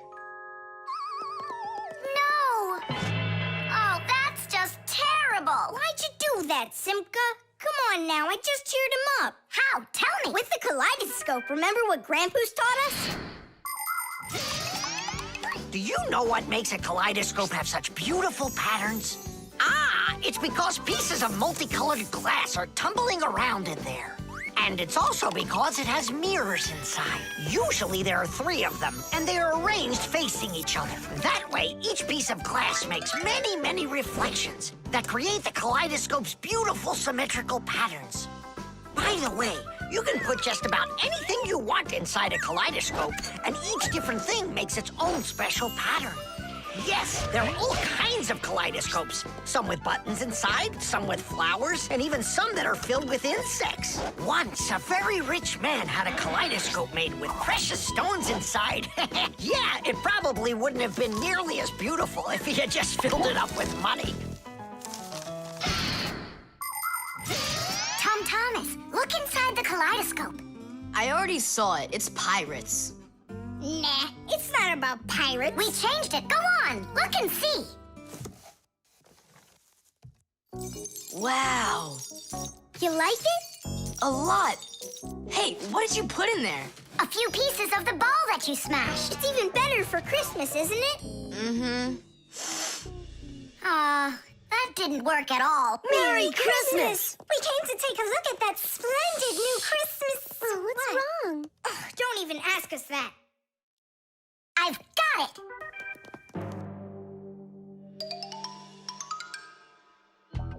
Tom Thomas! What? Look inside the kaleidoscope! Again? I don't want to. And I'm telling you, you've got to. Fine. Cool, yeah. Merry Christmas! Thanks so much. Now don't you feel good again? Yeah, it's really something. And you're the first human in the world that's ever seen it. How about that? Turn it! It's great, isn't it? Wondrous designs that tickle the eye in the kaleidoscope. Shimmering scenes, gingerbread trees in the kaleidoscope. Magical flowers just blooming with light, petals that glisten and gleam. Kaleidoscope, kaleidoscope, a crack to the world of dreams. Kaleidoscope, kaleidoscope, a crack to the world of dreams.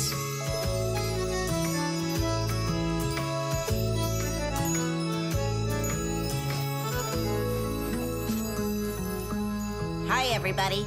Tom Thomas, I came to look for myself at that beautiful Christmas... It's okay. What's more important? Having such awesome friends? Or some ball hanging from a tree? Nolik's cube. Whoop! Tom Thomas, you'll be late for school if you don't stop. School? Don't you worry. What's he breaking this time? This time, nothing. He's solving a Rubik's Cube, Nolik. Whose cube is it? The Rubik's Cube is the most popular puzzle game in the whole world. It was invented by Professor Rubik from Hungary. A cube has 6 sides on it. And on a Rubik's Cube, each of these sides has 9 squares that are all the same color. You start by mixing up the colors. To solve a Rubik's Cube, you have to turn the pieces, and you keep turning and turning them until each side is one solid color again. For instance, red or yellow or light blue. That's nothing.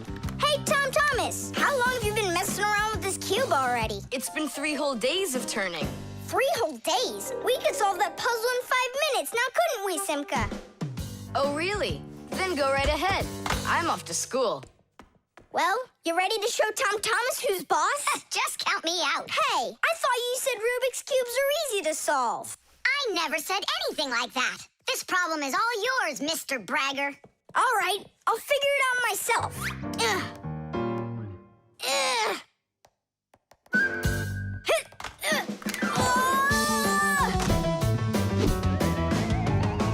Hey, Nolik. Looks like you've got a problem. Oh, hi, Fire. No, I'm good. Just solving this Rubik's Cube. Yeah? Can I do it with you? What, you can do it? Of course I can. How hard can it be? You'll see for yourself. Try getting all the red squares on one side. Piece of cake. Now hold it tight. Great, I'm with you.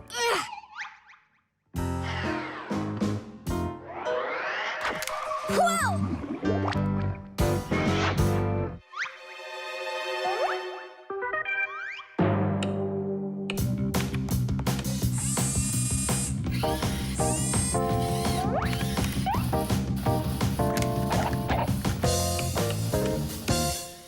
You mean like that? Class. And what about this side? What? This side's gotta be all blue. Okay, let's go fix it.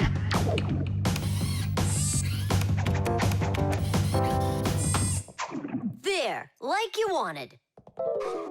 Now what happened to the red side? Huh? Simka was telling me that on each side there has to be one color. Oh, like Simka'd be able to do this? Simka can do it all. Well, if Simka can, then I can too.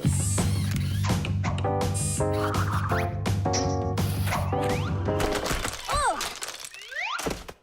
Fire! You busted the cube! I didn't bust it. I took it apart. Now let's put it together. And not just any way, but the right way. Puzzles are toys, games, or problems that force you to use your mind in a clever and creative way. Take a labyrinth, for example. In a labyrinth, the challenge is to find the one way to get through a series of tangled corridors. Another fun puzzle is a jigsaw puzzle. Here, you need to put together a picture out of many little pieces. For this, you need to not only pay attention, but be patient. And there are all sorts of puzzles for the computer. One popular computer puzzle is Tetris. In Tetris, different shapes fall down the screen, and you have to think quickly to get them to line up into rows. And solving puzzles isn't only a great activity for people, it's good for Fixies, too. That's right, puzzles are like exercises for our brain. There, all done. Nolik, you better hurry, because Tom Thomas is on his way home. Hi there, Simka. Just take a look at this. We did it. I can't believe it. How? Oh, it was a piece of cake. Simka, Nolik, I'm back. Well, I'm out of here. Ciao! Woohoo! Wow, you really solved it. It was Nolik. Nolik, you are cool. So how? You see, first you break it apart into all of the pieces, and then you put it all back together. No. That's cheating. You gotta turn the cube, not take it apart. Now I'll solve this cube, honestly. I don't think you can. Why you so sure? I glued it together. How come? So you'll stop straining your brain with it. Now the cube will always be the right way. But if it doesn't turn, it's not a Rubik's Cube. Well, yeah. Now it's a Nolik's cube, right? The oven.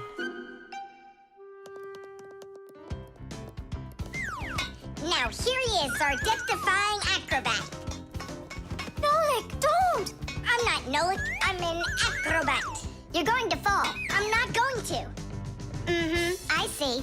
Every single time with him, it's the same old story. He gets himself into trouble, and I've got to get him out of it. No, I'm falling. Whoa! Hold on! I'm just joking. Nolik, you're a knucklehead. Simka, Tula. We're down here! Look who's in trouble this time, huh? This isn't funny at all. Need some help? We can manage this ourselves. Right, Tula? Well, all right then. See you later. We gotta get out of here. Tom Thomas's mom is coming! Hide!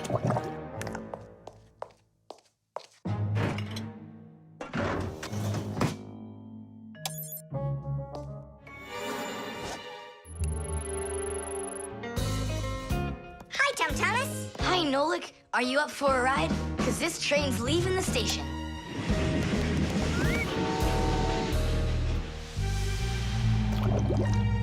Nice place. It's the oven. It's beautiful in here and not hot at all. Splendid. It isn't hot right now because it only started warming up. An oven is a cabinet with a heater. It can get so hot inside that it'll roast whatever's in there. As a matter of fact, that's what ovens are for. People roast meat inside of them and bake things too. Some ovens burn gas for heat and others use electricity. They have special electric coils that get red hot and heat everything that's inside the oven. So be careful around ovens. A hot oven can burn you very badly.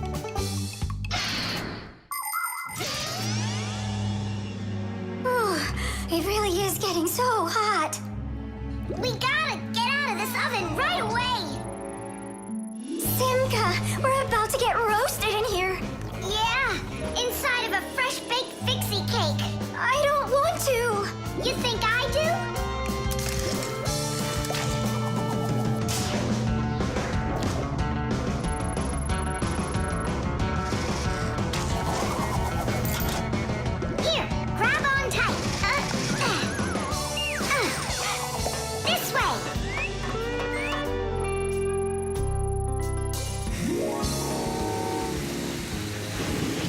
careful, you'll fall off.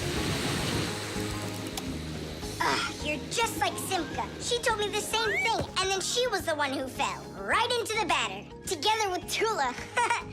What? They both fell in the dough? Oh, yeah, and they're probably still stuck in there, too. Tom Thomas, the cake's fresh out of the oven. Do you want to try some? Where could they be, huh? I don't know. Maybe they're inside the cake. They could have turned into screws. We gotta find them.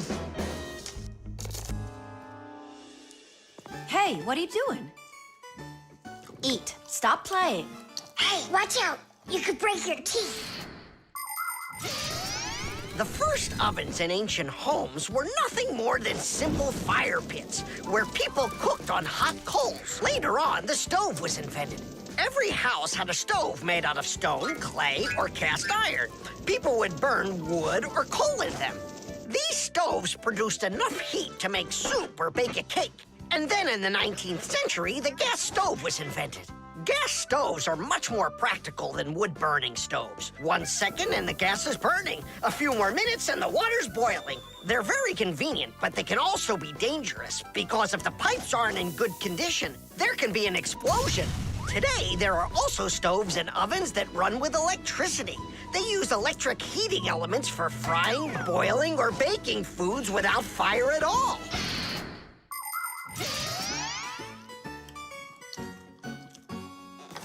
Tom Thomas, I think you'll explode. But it's so incredibly good. I just can't stop eating it. Keep chewing, Tom Thomas. That's as much as I can chew. Hey, what are you guys up to? Up to? We're trying to save you. You're not in the cake? Then how come I was eating all of this? I hate cake. Maybe it's because that's what good friends do. Yeah, he's a good friend who's got a really good appetite. The baby monitor.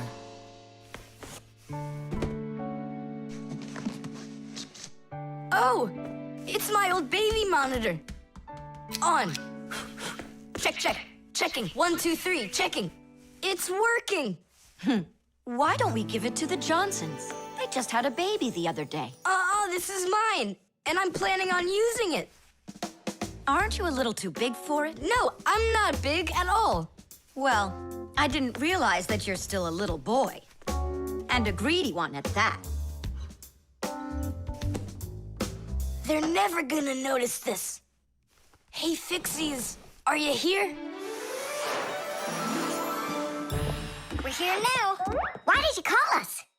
I gotta show you how I turned into a mind reader.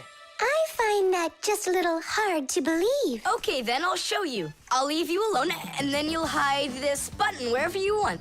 Then I'll come back and find it. You got it. So where's a good hiding place? Well, we gotta think of one. Right here, under the keyboard. Great! Go on, Nolik. Come on in. We're ready for you. And now, I'm going to read your thoughts. Here I go. You hit the button here. Look. Ta-da! He really does read minds. Oh, that was a lucky guess. Bet you can't do it again. Well, I bet you I can. We're gonna have to be sneakier. Verda, she's the most beautiful girl in our class. She knows it, too, and doesn't hesitate to use it. She can even be a bit sneaky, like when she needs help with her homework. Then Digit suddenly becomes her best friend.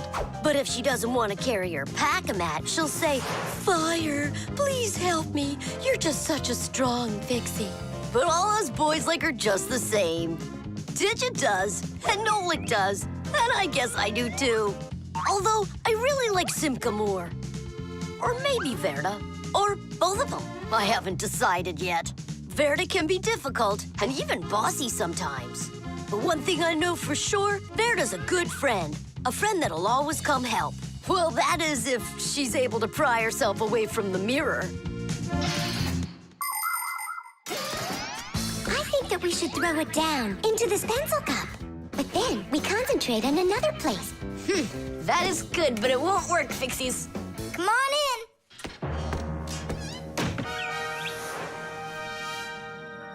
Uh-huh. Aha! It's in here. Tadish? Simka, were you thinking about the cup? No, I swear. And my mind was blank. Then who did, huh?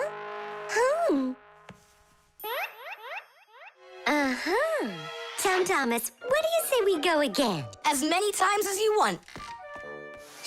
I know how he's been doing all of this. It's a baby monitor. That's how we can hear what we're saying. I don't get it.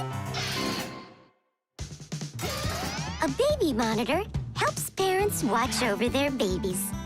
The system has 2 units that look like wireless telephones. The parents keep one of the units by their side and put the other one in the room where the baby is sleeping. If the baby suddenly wakes up and starts crying, the unit in the baby's room will pick up the sound and send it by radio waves to the parents' unit. Mom or Dad will hear the crying and go and comfort their child. And so he's listening to us now. This time I know what we should do. We'll hide it under the globe. Ooh. Go on. Uh-huh. Aha! Huh? Where is it? If you read our minds, you'd find your button under the baby monitor. You tricked me. That's really not nice. And spying on us is nice, you think? I'm sorry, I just thought it'd be fun. Well, anyhow, Tom Thomas, you're too old for this thing. Unless, of course, you still need it. I'm not a baby. I was just, checking it. I'll go and give it to Mom. Mom, I'm not greedy. About what? Let's give this monitor to the Johnsons, and this car is for their baby boy. I don't think that baby's big enough yet for your car. So what? Soon he's gonna get bigger and become a big boy, right? Like me. The drum. Now, let's turn it on. It's buzzing. You hear it? I would love to. But the only thing I can hear is Nolik's banging. Nolik, what are you doing? I'm rehearsing my solo. Nolik's the drummer in our rock band. Didn't you know that?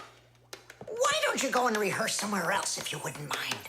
Yeah, all right. I just can't work like this. Nolik, stop it, please. Oh, my head is just splitting. Professor Eugenius, will you come to the laboratory? There's something very strange in there. What? I'm hearing some kind of awful sounds. You are? I think it's a ghost. Back from the dead. Don't you worry about ghosts, Lisa. I'll check what it is. So it's you making the racket. What? I'm just rehearsing. Well, what is it? Don't worry, it's just a piece of equipment rattling. You know what you should do? You should go and practice back at home, my young friend. It's not very hard to make a drum. One way to make it is to take an empty barrel and replace its bottom with a skin made of leather or plastic. If the skin is stretched tightly, the sound can get very bright and loud. Really big drums are usually played with percussion mallets or beaters, while smaller drums can be played with sticks or with bare hands. Instruments that make sounds by being shaken, scraped, or beaten are all called percussion instruments. There are lots of different percussion instruments, like the small hand drums that are called bongos, big shakers with handles called maracas, cymbals made out of metal. Now those really make a lot of noise. And there's tambourines, ratchets, and even spoons. That's right! People can make music using spoons as a percussion instrument. Tom Thomas, do you think I could practice my drumming here? Yeah, go ahead. I've just got some homework to do. I can do that, and better than you can, too. And what if I play like this, huh? Then I'll go like that, or like that. Ever since I had decided that a drummer's what I want to be, there is nothing that I won't bang on, 'cause the world's a drum to me. So I bang on radiators with a spoon, the pot goes boom, bam, bum. Maybe someone will take pity and they'll buy me my own drum. Bang it, bang it, bang it, boom, bang it, boom, bang it, boom, bang it, bang it, bang it, bam, bang it, bam, bang it, bam, bang it, bang it, bang it, bum, bang it, bum, bang it, bum, bang it, bum, bum. Bang the drum. Bang the drum. Both my father and my mother wish I play a violin instead. I don't want to. I'm a drummer, but I can drum that in their heads. So I bang on radiators with a spoon. The pot goes boom, bam, bum. Maybe someday they will get it and they'll buy me my own drum. Bang it, bang it, bang it, boom, bang it, boom, bang it, boom, bang it, bang it, bang it, bam, bang it, bam, bang it, bam, bang it, bang it, bang it, bum, bang it, bum, bang it, bum, bang it, bang it, bum, bum. Bang the drum, bang it, bang it, bang it, boom, bang it, boom, bang it, boom, bang it, bang it, bang it, bam, bang it, bam, bang it, bam, bang it, bang it, bang it, bum, bang it, bum, bang it, bum, bang it, bang it, bum, bum. Bang the drum. Tom Thomas, let's take a break! But I'm not done. Keep going, Nolik. This is fun. Maybe it's fun for you. Bang the drum. Stop, that's enough! Bang the drum. And now, let's turn it off. Can you hear that? It stopped buzzing. It did. Hey, everybody, it's Nolik. Yo, what's up? So, our noisy ghost is back. I thought you were practicing at home now. Tom Thomas is drumming there. I had to run away. Well, our excursion is over. And now I would just be so happy to listen to your rock group.